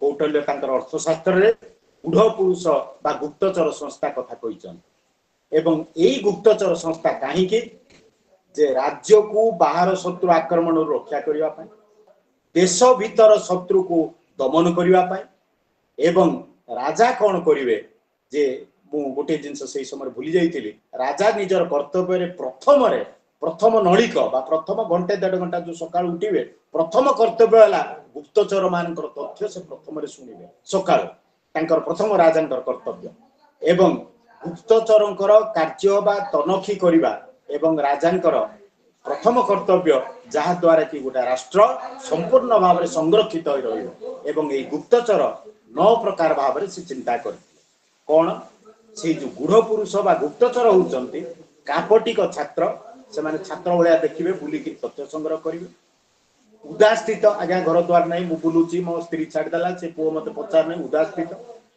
तापर आसिला गृहपतिक से घर छाड़ी गिरी बुली पळैला सन्यासी भलिया रहिला वैदेहक माने व्यापारी भली बुलिला तापर तापस माने सन्यासी भली बुलिला छत्री माने जे कि खंडा इत्यादि बुलुथबो जे रहिबो तीक्ष्ण जे कि माने विष देगिरी मारिबार मध्य रहितिबो एवं रसद जे कि गीत फित गाउथबो लोक मानकु मन चित्त हरण करि परथु एवं शेषरे से कहिले जे जेहेतु मनुष्यर गोटे नरर स्त्री प्रति आकर्षण रहिछि जेमति आमे कोन सरा कास्टिंग काउच बोली सिनेमा रे कहउचे एवं महिला मान प्रति आकर्षण रहउचे कौटल्य कहिले नारी गुप्तचर मध्य रहिबा दरकार एवं नारी गुप्तचर माध्यम रे देशर माने जो गुप्त तथ्य संग्रह करिवे एवं विदेश रे मध्य एमाने विभिन्न तथ्य आहरण करिवे जोटा कि आमे भी आजिकाली एई नारी गुप्तचर द्वारा हमर लोक माने मध्य विभिन्न तथ्य भी बिक्री कर दउछ तेनु ए जो गुप्तचर संस्था गोटे संगठित गुप्तचर संस्था से गठन करथिले एवं राज्यर संरक्षण पई गुप्तचर संस्था बा इंटेलिजेंस बा आमे जोटा कहउचे गुढ़ पुरुष एवं सीक्रेट सर्विस आपण र कोहंतु इंटेलिजेंस कोहंतु इत्यादि विभिन्न संस्था जो आज काम करूचे कौटल्य सेते बेले मध्य राज्यर बा राष्ट्रर संरक्षण पई राष्ट्रर नीति पई से गुप्तचर संस्था रक्षा करते आज जदि हमर कोनोसी आक्रमणकारी पसी आछंती आमे प्रथम रे कहउचे हमर गुप्तचर संस्था किछि दुर्बल होई पड़छि बा कोनोसी संवाद मध्ये ठीक भाबे पाई पार तेनु एटा होछि गुप्तचर संस्था आम देश पई कौटल्य बा तांकर अर्थशास्त्र अति माने सरल भाव विस्तृत भाव रे से वर्णना करछंती गुप्तचर संस्था माध्यम तापर कहले जे गोटे राजा निजको रक्षा करिवा पई अन्य देश ऊपर मध्य जोग रक्षा करिवा उचित तेनु करी जोटा हमर पंचतंत्र देखाइछि अयं नियं परो वेति गणनालु लोचेत साम उदार चरिता नाम तु वसुदेव कुटुंबकम भारत वर्ष रे वसुदेव कुटुंबकम चिंताधारा संस्कृत लेखाइछि कौटल्य चिंताधारा ग्रहण करछन्ते गोटे राजमंडल माने निजर सांग साथी इत्यादि को नै गोटे राजा राजमंडल स्थापन करिवे एवं से जो माने दान धर्म काम दान दंड भेद आम जो भारतीय नीति अच्छी ग्रहण करेंगे एवं से शत्रु को निज दृष्टि देखिए एवं मित्र मान को आकर्षण करेंगे जहाद्वारा गोटे राजा दृढ़ माने राजा शक्तिशाली हो पारे आज आम गोटे राजा देश शक्तिशाली केमती कहचे पॉलिसी जो मैंने पढ़ुं सेमानंकर जातीय स्वार्थ को रक्षा करे अन्य देश सहित जो संपर्क रक्षा करा जाए गोटे देश सुदृढ़ हो पार तेणु महामौटल्य दार्शनिक कौटल्य से विदेश नीति रे राजमंडल राजा किमिति अन्य राष्ट्र सहित संपर्क रहिबो सेटा चिंता करथिले एवं ते कहथिले एई जो राष्ट्र मध्य रे जोगसूत्र रक्षा करिया पे राजा तो सब राज्य को बुली कि जोगसूत्र रक्षा करि परिबे नै से राजदूत बा राष्ट्रदूत आमे जाको अम्बासडर बोली कहउचे से माने अम्बासडर बोली कहउचे एवं दूत मध्य से प्रकार भेद सब कहिदेले केवल वाणिज्य करबा पई जने दूत दिबो से उठ अलग प्रकार राष्ट्र राष्ट्र मध्य संपर्क रक्षा करबा पई दूत दिबो जोटा कि अम्बासडर ए क्लास बोली इंटरनेशनल लॉ रे तेणु करी एई जो जिनिस आज आमे जा विदेश रे पढुचे କୌଟଲ୍ୟ ଗୁପ୍ତ ସଂସ୍ଥା ଆମ ରାଷ୍ଟ୍ରଦୂତ ଏବଂ ଅନ୍ୟାନ୍ୟ କଥା ମଧ୍ୟ ଅତି ସୁନ୍ଦର ଭାବରେ ବର୍ଣ୍ଣନା କରିଥିଲେ। ତେଣୁ ଏହି ଯେଉଁ ବିଷୟବସ୍ତୁ ଆମେ ଗଲେ ରାଷ୍ଟ୍ର ବିଶେଷ କହିଲେ, ସରକାରୀ ସଂଗଠନ ବିଷୟରେ କହିଲେ, ଆପଣଙ୍କର ଗ୍ରାମାଞ୍ଚଳ ଶାସନ ବିଷୟରେ କହିଲେ, ବିଚାର ବ୍ୟବସ୍ଥା ସମ୍ପର୍କରେ ସେ ଉଲ୍ଲେଖ କଲେ। ତେଣୁକରି କୌଟଲ୍ୟଙ୍କର ଅର୍ଥଶାସ୍ତ୍ରରେ ଏତେ ସୁନ୍ଦର ଭାବରେ ବର୍ଣ୍ଣନା ହେଇଛି ଯାହାକି ଆପଣମାନେ ଯଦି ପଢ଼ିବେ, ଆପଣମାନେ ଯଦି ଟିକିଏ ବି ଚିନ୍ତା କରିବେ ତାହେଲେ ନିଶ୍ଚିତ ଭାବରେ ଭାରତର ଏକ ମହାନ ଦାର୍ଶନିକ ତାଙ୍କୁ ଆମେ ପ୍ରଣାମ କରିବା ଉଚିତ ଯେ ଏତେଭଳି ଦାର୍ଶନିକ ଭାରତରେ ଜନ୍ମଗ୍ରହଣ କରିଥିଲେ। ଖୁସିର କଥା, ମୁଁ ନିଜର କଥା କହୁନାହିଁ, କୌଟଲ୍ୟଙ୍କ ଉପରେ ଧାରାବାହିକ ଭାବରେ ମୁଁ ରାଷ୍ଟ୍ରଦୀପରେ ବହୁତ ବର୍ଷ ତଳେ 34ଟି ଅଧ୍ୟାୟ ଲେଖିଥିଲି ଏବଂ ସେତେବେଳେ ଏଇ ମୋବାଇଲ ଆପଣଙ୍କର ହ୍ୱାଟ୍ସଆପ୍ ନଥିଲା, ଲୋକମାନେ ମୋତେ ଚିଠି ପଠେଇ ଆପଣଙ୍କର ଲେଖା ଭଲ ଲାଗିଲା, ଆମେ ଜାଣିନଥିଲୁ କୌଟଲ୍ୟଙ୍କ ଉପରେ ବୋଲି କହି ସେମାନେ ଚିଠି ବି ସେ ପାଖକୁ ପଠାଉଥିଲେ। ମୋତେ ବହୁତ ସେତେବେଳେ ଖୁସି ଲାଗୁଥିଲା ଯେ ଏଇସବୁ ଜିନିଷ କରାଯାଏ। ଗୋଟିଏ ଜିନିଷ ମୁଁ କହିଲି ସେଟା ଭୁଲି ଯାଇଥିଲି ଯେ କୌଟଲ୍ୟ କହୁଥିଲେ ଯେ ଆମର ଯେଉଁ ଛୁଆମାନେ ଅଛନ୍ତି ସେମାନଙ୍କୁ କୌଣସି ମୃତ୍ୟୁ ଭୟ ଥିବା କାମ ଲଗାଯାଇପାରିବ ନାହିଁ। ଯେମିତି ଆଜି ଆମେ ଆର୍ଟିକଲ 23 ସମ୍ବିଧାନ କହୁଛେ ଛୋଟ ଛୁଆମାନଙ୍କୁ ବେଗେର ବା ବାଧ୍ୟତାମୂଳକ କାର୍ଯ୍ୟ ଏଇସବୁ ଲଗାଯାଇପାରିବ ନାହିଁ। କୌଟଲ୍ୟ ସେତେବେଳେ ଚିନ୍ତା କରିଥିଲେ ଯେ ଦେଶର ଉନ୍ନତି ପାଇଁ କୌଣସି ଛୋଟ ଛୁଆ ଶିଶୁ ସେମାନଙ୍କୁ କୌଣସି ଶ୍ରମିକ ଇତ୍ୟାଦି କାର୍ଯ୍ୟରେ ମୃତ୍ୟୁ ଭୟ ଥିବା କାର୍ଯ୍ୟରେ ଲଗାଯାଇପାରିବ ନାହିଁ। କେତେ ସୁନ୍ଦର ଜିନିଷ ଦେଖନ୍ତୁ। ଆଜି ଯାହା ସମ୍ବିଧାନର 23-24 ଧାରା ଯାହା ଅଛି କୌଟଲ୍ୟ ଅର୍ଥଶାସ୍ତ୍ରରେ 2023 ବର୍ଷ ତଳେ ସେତେବେଳେ ଲେଖିଥିଲେ ଯେ ବାଳକମାନେ ଶିଶୁମାନେ କୋମଳମତି ବାଳକ ବାଳିକାଙ୍କୁ କୌଣସି ମୃତ୍ୟୁ ଭୟ ବା କଷ୍ଟ ବା ପୀଡ଼ାଦାୟକ କାର୍ଯ୍ୟରେ ଲଗାଯାଇପାରିବନି। ତେଣୁ ଉଦାହରଣ ତ ବହୁତ ଅଛି। ତେଣୁ ଆପଣମାନେ ଏଇ ସୁଯୋଗ ଦେଇଥିବାରୁ ମାନନୀୟ ବିଶ୍ୱବିଦ୍ୟାଳୟର କୁଳପତି ତାଙ୍କୁ କାର୍ଯ୍ୟକ୍ରମରେ ଶୁଣୁଛି ବିଦ୍ୱାନ ଜ୍ଞାନୀ ଏବଂ ଆପଣମାନେ ରେଜିଷ୍ଟ୍ରାର ମହୋଦୟ କୁହନ୍ତୁ, ବିଭାଗୀୟ ମୁଖ୍ୟ କୁହନ୍ତୁ, ରାଜନୀତି ବିଜ୍ଞାନ ଅଧ୍ୟାପକ କୁହନ୍ତୁ, ମୋର ପ୍ରିୟ ଛାତ୍ରଛାତ୍ରୀ ସତୀର୍ଥ ଯେଉଁମାନେ କାର୍ଯ୍ୟକ୍ରମରେ ଯୋଗଦାନ କରି ମୋର ସାମାନ୍ୟ ବକ୍ତବ୍ୟକୁ ଆପଣମାନେ ଶୁଣି ମୁଁ ଆନ୍ତରିକ ଧନ୍ୟବାଦ ଦେଉଛି ଏବଂ ବିଶେଷ କରି ସୀମାଞ୍ଚଳ ମୋର ବନ୍ଧୁ ସେ ମୋତେ ପ୍ରଥମରେ କହିଲେ ଆପଣ କହିବେ, ତେଣୁ ସିଏ ପ୍ରେରଣା ମୋତେ ସବୁବେଳେ ଦିଅନ୍ତି ତାଙ୍କୁ ମୁଁ ଅନ୍ତରରୁ ଧନ୍ୟବାଦ ଦେଉଛି। ପୁନର୍ବାର ମା ମାଣିକେଶ୍ୱରୀଙ୍କୁ ମୋର ପ୍ରଣାମ ଜଣାଇ ମୋର କାର୍ଯ୍ୟକ୍ରମରେ ଯଦି ଭୁଲ ଥିଲେ ମୋତେ କ୍ଷମା ଦେବେ ବୋଲି ଆପଣମାନଙ୍କୁ ଅନୁରୋଧ କରୁଛି। ବେଦର ସେଇ ବାଣୀ ଗାୟନ କରି ବର୍ତ୍ତମାନ ପାଇଁ ମୋର ବକ୍ତବ୍ୟ ଶେଷ କରୁଛି। ସର୍ବେ ଭବନ୍ତୁ ସୁଖୀନ, ତେ ସନ୍ତୁ ନିରାମୟ, ସର୍ବେ ଭଦ୍ରାଣି ପଶ୍ୟନ୍ତୁ, ମା କଶ୍ଚିତ୍ ଦୁଃଖ ଭାଗ ଭବେ, ବନ୍ଦେ ମାତରମ୍, ବନ୍ଦେ ଜନ।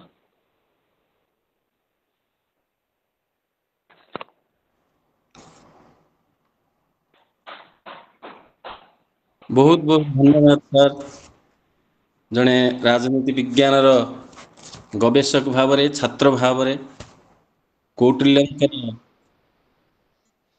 ନୀତିକୁ ଆପଣ ବହୁତ ପାଖରୁ ଦେଖିଛନ୍ତି, ପାଖରୁ ହୃଦୟଙ୍ଗମ କରିଛନ୍ତି। ତାହା ଆଜି ଜଣାପଡ଼ିଲା କିଭଳି ଭାବରେ ପୁଙ୍ଖାନୁପୁଙ୍ଖ ଭାବରେ କୌଟିଲ୍ୟଙ୍କର ରାଷ୍ଟ୍ର ପାଇଁ ଯେଉଁ ଦିଗ୍ଦର୍ଶନ ଥିଲା ବା ରାଷ୍ଟ୍ର ପାଇଁ ନୀତି ଥିଲା ସେ ନୀତିକୁ ଆପଣ ଅତି ସୂକ୍ଷ୍ମ ଭାବରେ ଆଲୋଚନା କରିଛନ୍ତି। ଜଣେ ରାଜନୀତି ବିଜ୍ଞାନର ଛାତ୍ର ଭାବରେ ଆମେ ସମସ୍ତେ ଆଜି ନିଶ୍ଚିତ ଭାବରେ ହୃଦବୋଧ କରିଥିବା ଯେ ଯାହା ଆପଣ କହିଲେ 2000 ବର୍ଷରୁ ଅଧିକ ପୂର୍ବରୁ କୌଟିଲ୍ୟ ଯେଉଁ ଶାସ୍ତ୍ର ସୃଷ୍ଟି କରିଥିଲେ ଯାହା କାଳଜୟୀ ଶାସ୍ତ୍ର ଭାବରେ ଆଜି ମଧ୍ୟ ରହିଛି ଏବଂ ସାମ୍ପ୍ରତିକ ରାଷ୍ଟ୍ରରେ ତାହାର ଉପାଦେୟତା ନିଶ୍ଚିତ ଭାବରେ ଅଛି, ଏଥିରେ କେହି ଦ୍ୱିମତ ହେବେ ନାହିଁ। ରାଷ୍ଟ୍ରର ସୃଷ୍ଟି, ରାଷ୍ଟ୍ର ଗଠନ, ରାଜାର ଭୂମିକା, ମନ୍ତ୍ରୀ ପ୍ରଧାନମନ୍ତ୍ରୀର ଭୂମିକା, ବିଭିନ୍ନ ବିଭାଗ ବିଷୟରେ ଆପଣ ଯାହା ଉପସ୍ଥାପନ କଲେ, ଯେମିତିକି କଥା ସେ କହିଥିଲେ ଏବଂ ଆଜି ଆମେ ଯାହା ଉନ୍ନତ ରାଷ୍ଟ୍ରରେ ଆଧୁନିକ ରାଷ୍ଟ୍ରରେ ବା ଜନମଙ୍ଗଳ ରାଷ୍ଟ୍ରରେ ଆମେ ଯାହା ଯାହା ଦେଖୁଛନ୍ତି ବର୍ଷ ପୂର୍ବରୁ କୌଟିଲ୍ୟ ସୁନ୍ଦର ଭାବରେ ଦିଗ୍ଦର୍ଶନ ଦେଇଥିଲେ। ଆମେ ଯାହା ଜାଣିଛନ୍ତି ଯେ ସେ ହେଉଛନ୍ତି କୌଟିଲ୍ୟ, ଯିଏ ଗୋଟିଏ ବ୍ୟକ୍ତିକୁ ସମ୍ରାଟରେ ପରିଣତ କରିଛନ୍ତି। ଅନେକ ଜ୍ଞାନର ଅଧିକାରୀ ଥିଲେ, ଅନେକ କୌଶଳର ଅଧିକାରୀ ଥିଲେ, ଅନେକ କାର୍ଯ୍ୟର ଏକ ଅଭିନବ ପ୍ରୟାସ କରି ଅନେକ କାର୍ଯ୍ୟକୁ ସେ ସମ୍ପନ୍ନ କରାଇଥିଲେ। ଏବଂ ରାଜାର ଭୂମିକା ରାଷ୍ଟ୍ରରେ କ'ଣ ହେବା ଉଚିତ, କେଉଁଭଳି ହେବା ଉଚିତ, ଜଣେ ରାଜା କିଭଳି ଭାବରେ ଶାସନ କରିବା ଉଚିତ, ତାହା ସେ ସୁନ୍ଦର ଭାବରେ ଶାସ୍ତ୍ରରେ ବର୍ଣ୍ଣନା କରିଛନ୍ତି। ଯାହା ଆପଣ କହୁଥିଲେ, ସେ ବିଚାର ବ୍ୟବସ୍ଥାର କଥା ହେଉ, ସେ ଶାସନ ପ୍ରକ୍ରିୟାର କଥା ହେଉ, ସେ ସଂଗଠିତ ଗୁପ୍ତଚର ମାନଙ୍କର କଥା ହେଉ, ବା ଆମେ ଯାହା ଆଜି ସାରା ବିଶ୍ୱକୁ ଆମର ବାର୍ତ୍ତା ଦେଉଛନ୍ତି ବସୁଦେବ କୁଟୁମ୍ବକ କଥା ହେଉ, ଏ ସମସ୍ତ କଥା ଅର୍ଥଶାସ୍ତ୍ରରେ ପରିପ୍ରକାଶ ହେଇ ଆପଣଙ୍କର ଆଲୋଚନା ପ୍ରସଙ୍ଗରେ ଯାହା ଯେ ଚାଣକ୍ୟ ପ୍ରକୃତରେ ଆମେ ସବୁବେଳେ ପଢ଼ିଥାନ୍ତି ଯେ ଚାଣକ୍ୟ ମେକିଆଭେଲିଙ୍କ ସହିତ ତୁଳନା କରାଯାଇଛି ତାଙ୍କୁ, ଏବଂ ତାଙ୍କୁ ଇଣ୍ଡିଆନ ମେକିଆଭେଲି ବୋଲି କୁହାଯାଉଛି। କେତେକ ଗବେଷକ ଯୁକ୍ତି ଉପସ୍ଥାପନ କରିଛନ୍ତି, ଯାହା ଆପଣ ମଧ୍ୟ କହିଲେ। ଚାଣକ୍ୟଙ୍କର ଭୂମିକା, ଚାଣକ୍ୟଙ୍କର ଯେଉଁ ଦର୍ଶନକୁ ଯଦି ଆମେ ପୁଙ୍ଖାନୁପୁଙ୍ଖ ଭାବରେ ଅବଲୋକନ କରିବା, ସେ ପାଶ୍ଚାତ୍ୟ ଦାର୍ଶନିକ ତାଙ୍କର ଦର୍ଶନ ଅନେକ ଗୁଣରେ ଶକ୍ତିଶାଳୀ ଥିଲା ଏବଂ ଅନେକ ଗୁଣରେ ଭିନ୍ନ ଥିଲା, ଏବଂ ଯାହା ଆମେ ହୁଏତ ତାକୁ ଟିକେ ଅଣଦେଖା କରିଛନ୍ତି ବୋଲି କହିଲେ ଭୁଲ ହେବ ନାହିଁ। ମୁଁ ବେଳେବେଳେ ମଧ୍ୟ ଅନୁଭବ କରେ ଯେ ଚାଣକ୍ୟ ପ୍ରକୃତରେ ଆମେ ଯଦି କହୁଛନ୍ତି ବା ଚାଣକ୍ୟଙ୍କର ଅର୍ଥଶାସ୍ତ୍ର କଥା କହୁଛନ୍ତି, ଆମେ ପ୍ଲାଟୋ ଆରିଷ୍ଟଟଲଙ୍କ କଥା ମନେ ପକାଉଛନ୍ତି ବା ମେକିଆଭେଲିଙ୍କ କଥା ମନେ ପକାଉଛନ୍ତି, କିନ୍ତୁ ତାହାର ପ୍ରକୃଷ୍ଟ ଦିଗ ହେଉଛି ଚାଣକ୍ୟଙ୍କର ସୃଷ୍ଟି ନିଶ୍ଚିତ ଭାବରେ ସାରା ବିଶ୍ୱ ପାଇଁ ରାଜନୀତି ବିଜ୍ଞାନରେ ଗୋଟିଏ ଅନନ୍ୟ ଦିଗ ସୃଷ୍ଟି କରିଛି, ସେଥିରେ କେହି ଅସ୍ୱୀକାର କରିବେ ନାହିଁ।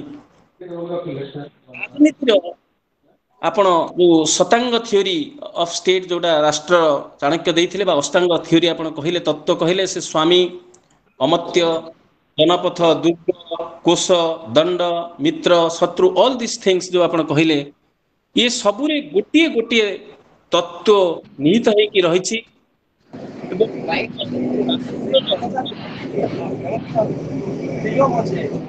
ପବିତ୍ର ସାର୍ ମ୍ୟୁଟ୍ କରିଦିଅନ୍ତୁ, ପବିତ୍ର ସାର୍ ଟିକେ ଦୟାକରିକି ମ୍ୟୁଟ୍ କରିଦିଅନ୍ତୁ।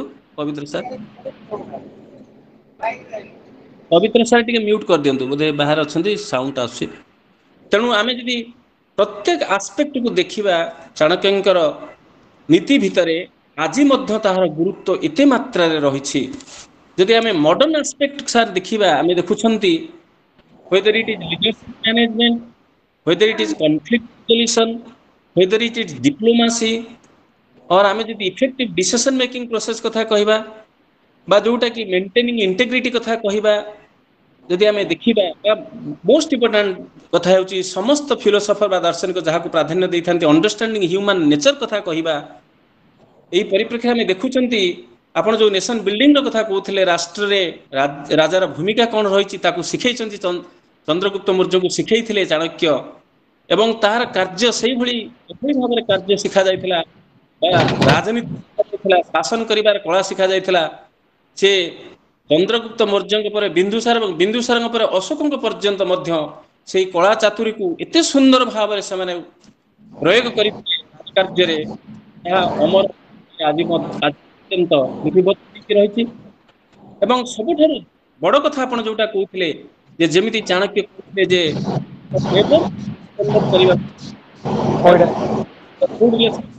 ନେବର୍ସ।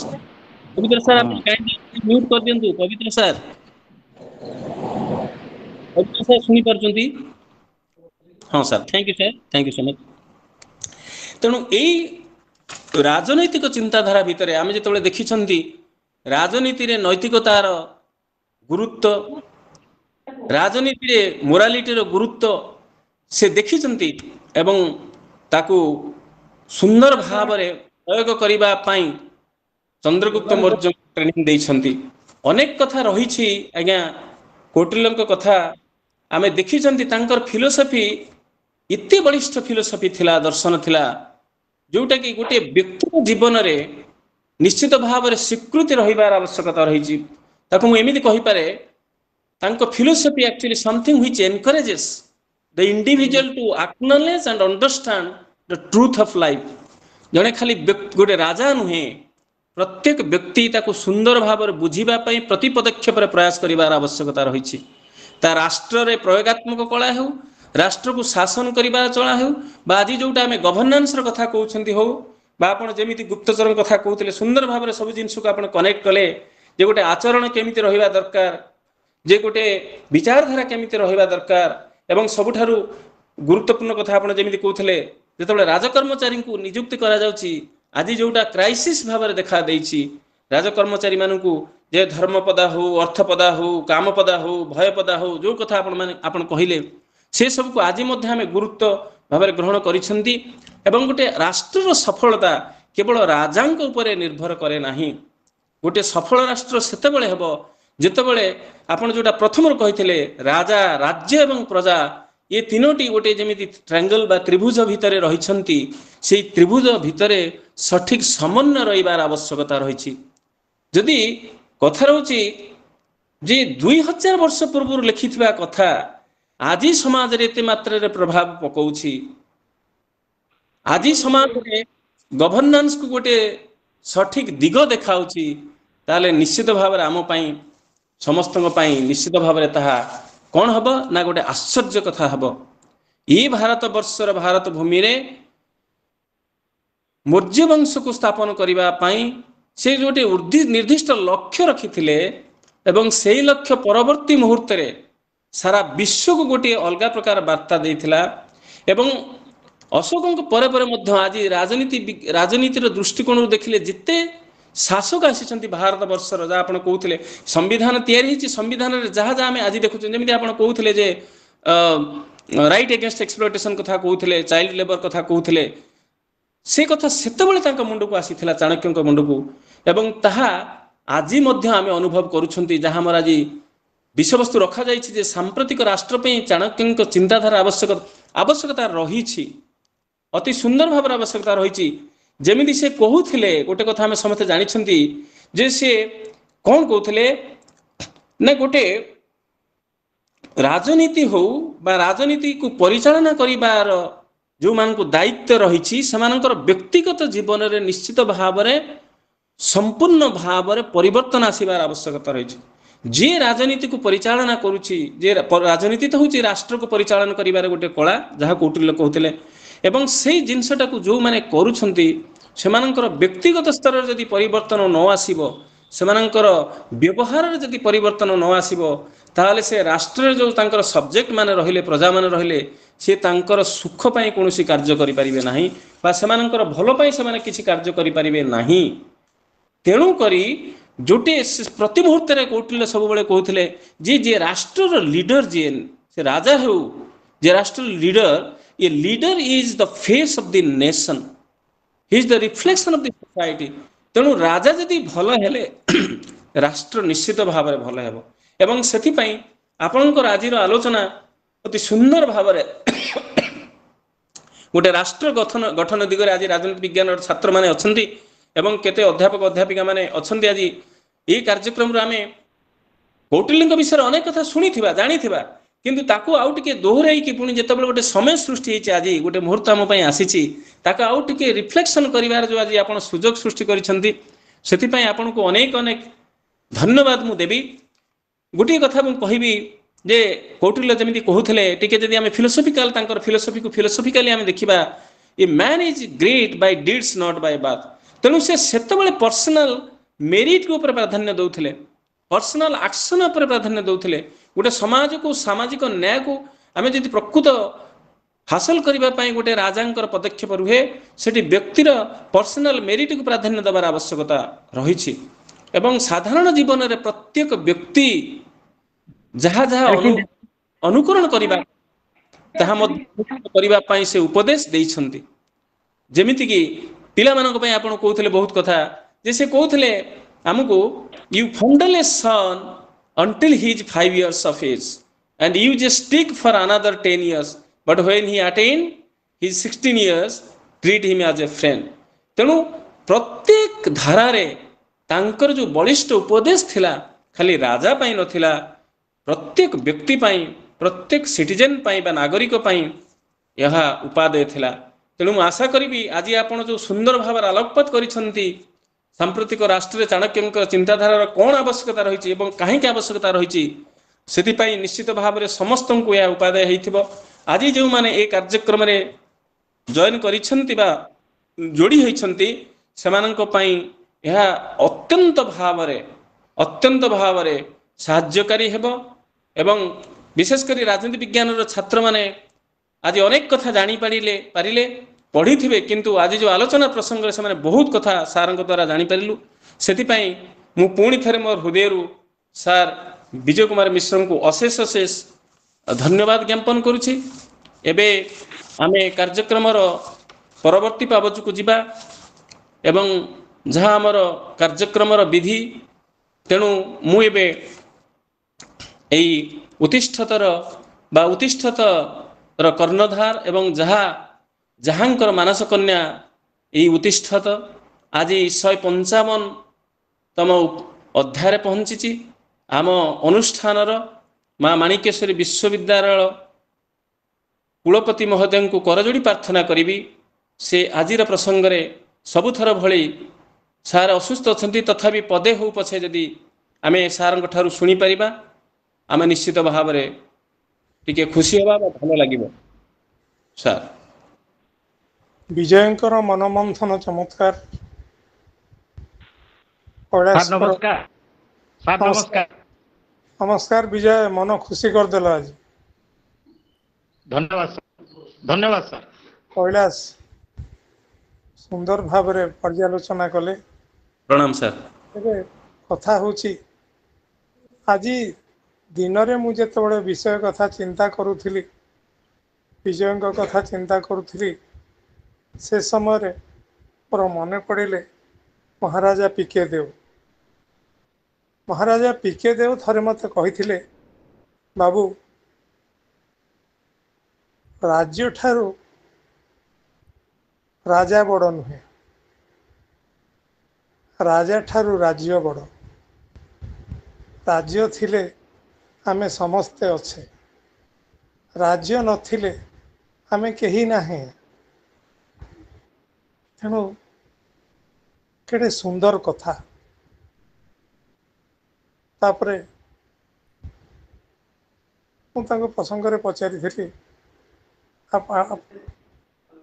गोटे 60 मसीह कलाहांडी विज्ञान महाविद्यालय ना कहीं विज्ञान कहीं अरे विज्ञान बिना प्रगति कहीं तमें कौन भावुच कलाहांडी आदिवासी विज्ञानी नुहे से कौन प्रकृति तार शिक्षा करना किसी अनुध्यान करना जीवन सुदृढ़ करना मो मन आनंद उत्फुल्लित होता। द्वितीय कथा जहाँ मन को आसला कहि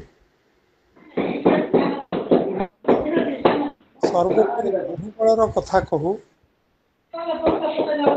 आज जहाँ कहले से जोड़ीदेले बुद्धिर बल बाहुर बल ठू अधिका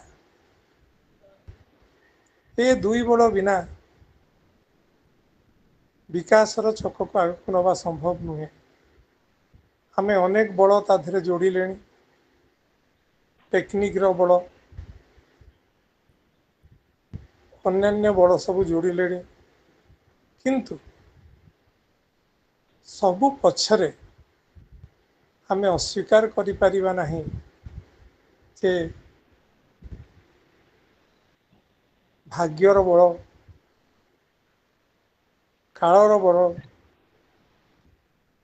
आ समयर बल आउ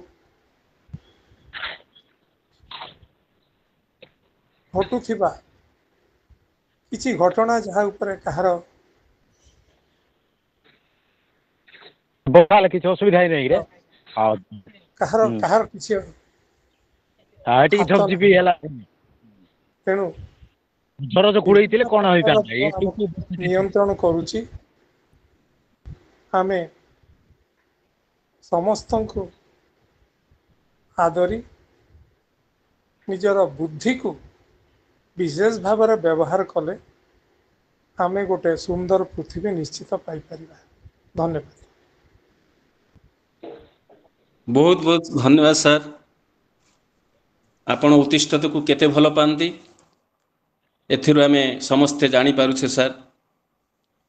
ସେହି ପଦେ କଥା ଶୁଣିବା ପାଇଁ ଆମେ ସବୁ ସମୟରେ ବ୍ୟଗ୍ର ହୋଇଥାଉ।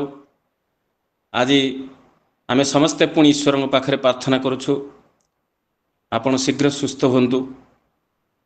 ସବୁ ସମୟ ପରି ଆଜିର ପ୍ରସଙ୍ଗ ମଧ୍ୟ ଆପଣଙ୍କର କଥା ଅନେକ ଅନେକ ଶିକ୍ଷଣୀୟ। ପିକେ ଦେବ ମହାରାଜଙ୍କର ଉଦାହରଣ ଦଉ ଦଉ ଯାହା କହିଲେ ତାକୁ ଆମେ ନିଶ୍ଚିତ ଭାବରେ ସଂଯୋଗ କରିପାରିବା ଚାଣକ୍ୟଙ୍କର କଥା ସହିତ। ରାଜା ଠାରୁ ରାଜ୍ୟ ଠାରୁ ରାଜା ବଡ଼ କେବେ ନୁହେଁ, କେବେ ବି ନଥିଲା। ଆଉ ଏ କଳାହାଣ୍ଡି ମାଟିକୁ ଆପଣ କେତେ ଭଲ ପାଆନ୍ତି ଏ ଗୋଟିଏ ଧାଡ଼ିରେ ପ୍ରମାଣ ହେଇଯାଇଥିଲା ଯେ ଯାହା ମହାରାଜ ପିକେ ଦେବ କହିଥିଲେ ଆପଣଙ୍କୁ ଆଜି ଏତେ ବର୍ଷ ପରେ ଆପଣ ତାକୁ ମନେ ରଖି ଏହି କାର୍ଯ୍ୟକ୍ରମରେ କହିଲେ ଯେ କଳାହାଣ୍ଡି ବିଶ୍ୱବିଦ୍ୟାଳୟ ଯେଉଁ ନାଁ ଥିଲା ପ୍ରଥମ ବିଜ୍ଞାନ କଳାହାଣ୍ଡି ବିଜ୍ଞାନ ମହାବିଦ୍ୟାଳୟ, ସେ ବିଜ୍ଞାନ ନାଁ କାହିଁକି ଦେଇଥିଲେ ସେ ପ୍ରଶ୍ନର ଉତ୍ତର ଦେଇ ରାଜା ଯେତେବେଳେ କହିଲେ ଯେ କଳାହାଣ୍ଡିର ଆଦିବାସୀ କ'ଣ ବିଜ୍ଞାନୀ ନୁହେଁ କି?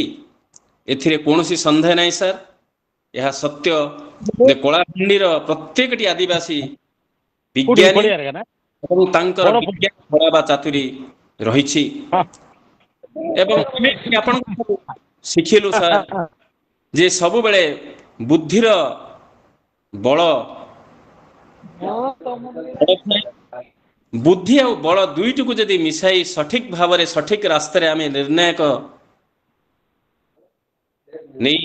କରି ଆଗକୁ ଯିବା ତାହେଲେ ବିକାଶ ନିଶ୍ଚିତ ଭାବରେ ସମ୍ଭବ ହେବ ଆପଣ କହିଲେ ସାର୍। ଆଉ ସବୁଠାରୁ ବଡ଼ କଥା ହେଉଛି ସମସ୍ତଙ୍କୁ ଆଦରି ପ୍ରଗତି ପଥରେ ଆମକୁ ଚାଲିବାକୁ ପଡ଼ିବ ଏବଂ ହଁ ସମୟର ସବୁଠାରୁ ବଡ଼ ତାହା ଆମେ ଆଜି ଆପଣଙ୍କ ଠାରୁ ଶିଖିଲୁ ଏବଂ ପୁଣି ଥରେ ଆପଣଙ୍କୁ ହୃଦୟରୁ ଅଶେଷ ଅଶେଷ ଧନ୍ୟବାଦ କୋଟି ନମନ ସାର୍। ଏମିତି ଧାଡ଼ିଏ ଧାଡ଼ିଏ କଥାରେ ଆମମାନଙ୍କର ମନକୁ ଆପଣ ପ୍ରତି ମୁହୂର୍ତ୍ତରେ ବାନ୍ଧି ରଖିଥାନ୍ତୁ। ଏହି ଆପଣଙ୍କ ପାଖରେ ଆମମାନଙ୍କର କରଯୋଡ଼ି ପ୍ରାର୍ଥନା ରହିବ। ତେବେ କାର୍ଯ୍ୟକ୍ରମକୁ ଆମେ ଆଗକୁ ନେବା। ଏବେ ମୁଁ ଅନୁରୋଧ କରିବି ଡକ୍ଟର ପବିତ୍ର କୁମାର ବାଗ ସାର୍ଙ୍କୁ, assistant professor department of political science, ମା ମାଣିକେଶ୍ୱରୀ ୟୁନିଭର୍ସିଟି, ସେ ଆଜି କାର୍ଯ୍ୟକ୍ରମରେ ଧନ୍ୟବାଦ ଅର୍ପଣ କରିବେ। ସାର୍ ପବିତ୍ର କୁମାର ବାଗ।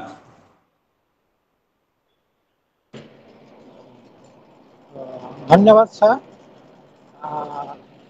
ମୁଁ ଶୁଭ ପ୍ରକାଶ କରୁଛି ବର୍ତ୍ତମାନ ବସ୍ରେ ମୁଁ ଟ୍ରାଭେଲ୍ କରୁଛି, ତ ସାଉଣ୍ଡଟା ମୋର ଭଏସ୍ଟା ସମସ୍ୟା ଆସିପାରେ ଆଉ ବସ୍ର ହର୍ନ ଟିକେ ଆସିପାରେ।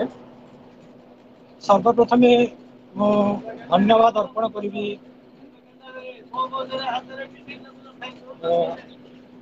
ଲିପ୍ସା ମହାରଣା, ଯିଏକି ତାଙ୍କର ସୁନ୍ଦର ଗୀତରେ ସେ କାର୍ଯ୍ୟକ୍ରମକୁ ଶୁଭାରମ୍ଭ କରିଥିଲେ।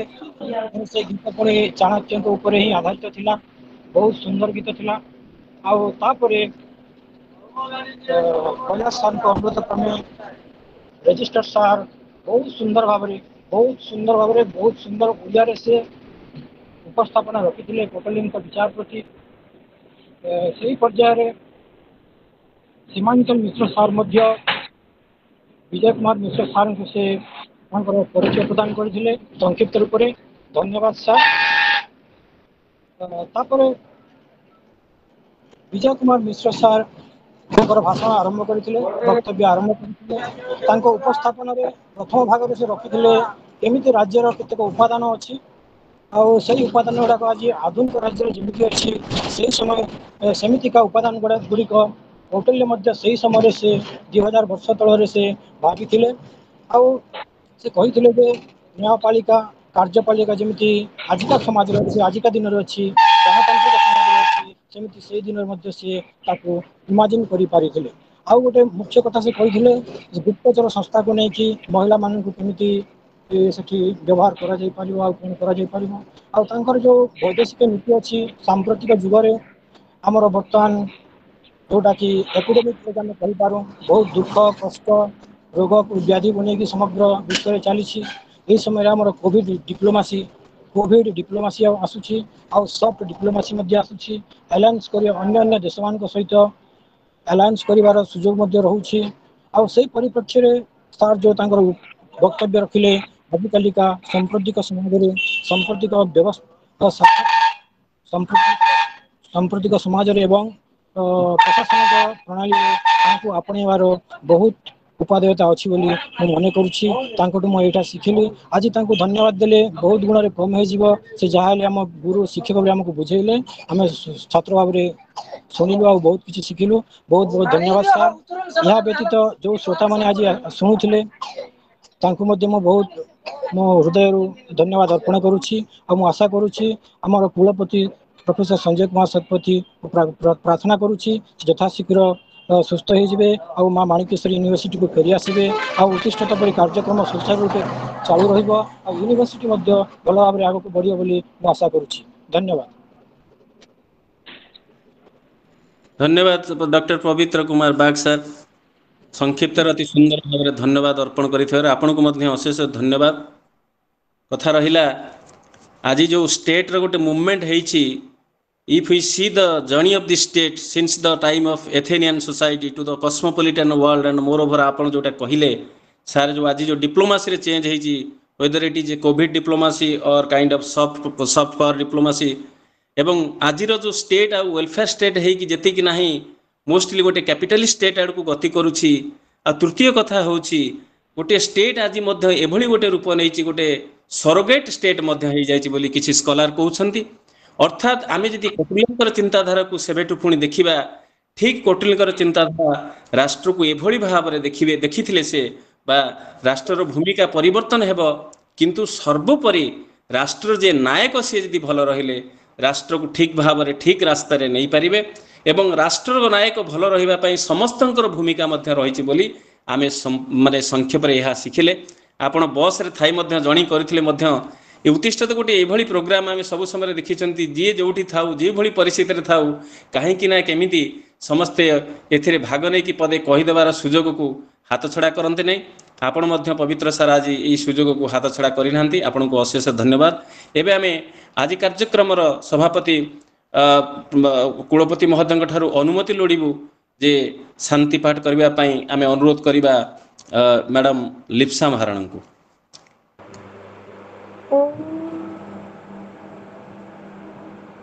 सर्वे भवन्तु सुखिनः, सर्वे सन्तु निरामयाः, सर्वे भद्राणि पश्यन्तु, मा कश्चित् दुःखभाग् भवेत्।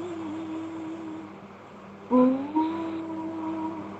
शान्ति शान्ति शान्तिः। ଧନ୍ୟବାଦ ମ୍ୟାଡ଼ାମ୍। ସାର୍ଙ୍କର ଅନୁମତି ଭିକ୍ଷା କରୁଛୁ ଆଜି ଏହି ଉତ୍ତିଷ୍ଠିତ କାର୍ଯ୍ୟକ୍ରମକୁ ଏଇଠି ରଖିବା ପାଇଁ। ତେବେ ଆଜିର କାର୍ଯ୍ୟକ୍ରମକୁ ଏଇଠି ଆମେ ସମାପ୍ତ କରୁଛୁ। ସମସ୍ତଙ୍କୁ ପୁଣି ଥରେ ବହୁତ ବହୁତ ଧନ୍ୟବାଦ ଏବଂ ଆଜିର କାର୍ଯ୍ୟକ୍ରମ ସମସ୍ତଙ୍କ ପାଇଁ ନିଶ୍ଚିତ ଭାବରେ ଉପାଦାୟ ହେବ। ଜୟଦେବ ସାର୍ଙ୍କୁ ଅନୁରୋଧ କରିବି ସେ ପଦେ କହିବେ। ଆଜି ଆଜି ମନ ଗଦଗଦ ହେଇଗଲା। ଆଜିର ଯୋଉ ଏପିସୋଡ ବହୁତ ସୁନ୍ଦର ଏପିସୋଡ। ଡକ୍ଟର ବିଜୟ କୁମାର ସାର୍ଙ୍କୁ ବହୁତ ବହୁତ ଧନ୍ୟବାଦ ଏବଂ ନମସ୍କାର। ବହୁତ ସୁନ୍ଦର ଲାଗିଲା ଏବଂ ନମସ୍କାର। ମୁଁ ଶ୍ରୀଯୁକ୍ତ ସୀମାଞ୍ଚଲ ମିଶ୍ର ସାର୍ ଯିଏକି ବଡ଼ ଭାଇ, ତାଙ୍କୁ ବହୁତ ଧନ୍ୟବାଦ ଦେବି। ତାଙ୍କ ପାଇଁ ଆମେ ଡକ୍ଟର ବିଜୟ କୁମାର ମିଶ୍ରଙ୍କୁ ଆମେ ପାଇଲୁ ମାନେ ଏଇ ଉତ୍ତିଷ୍ଠତରେ। ବହୁତ ବଢ଼ିଆ ଲାଗିଲା। ଆଉ ସବୁଠୁ ବେଶୀ ଭଲ ଲାଗିଲା ଯେ ଯାହାଙ୍କର କଣ୍ଠରୁ ଆମେ ଟିକେ ଶୁଣିବା ପାଇଁ ଚାହୁଁଥିଲେ, ଯେ ଯାହାଙ୍କ ମୁହଁରୁ ଆମର କୁଳପତି ମହୋଦୟଙ୍କର ବା ସବୁଠୁ ବେଶୀ ଆମକୁ ବଢ଼ିଆ ଲାଗିଲା। ଚମତ୍କାର। ଆମର କୁଳପତି ଧୀରେ ଧୀରେ ଆରୋଗ୍ୟ ଲାଭ କରୁଛନ୍ତି। ମା ମାଣିକେଶ୍ୱରୀଙ୍କର ଆଶୀର୍ବାଦ ସମସ୍ତଙ୍କର ମାନେ ଆଶୀର୍ବାଦ ହେତୁ। ତେଣୁ ଆଜିର ଏପିସୋଡ ବହୁତ ମନେ ରହିବ। ବହୁତ ସୁନ୍ଦର। ଅଶେଷ ଅଶେଷ ଧନ୍ୟବାଦ।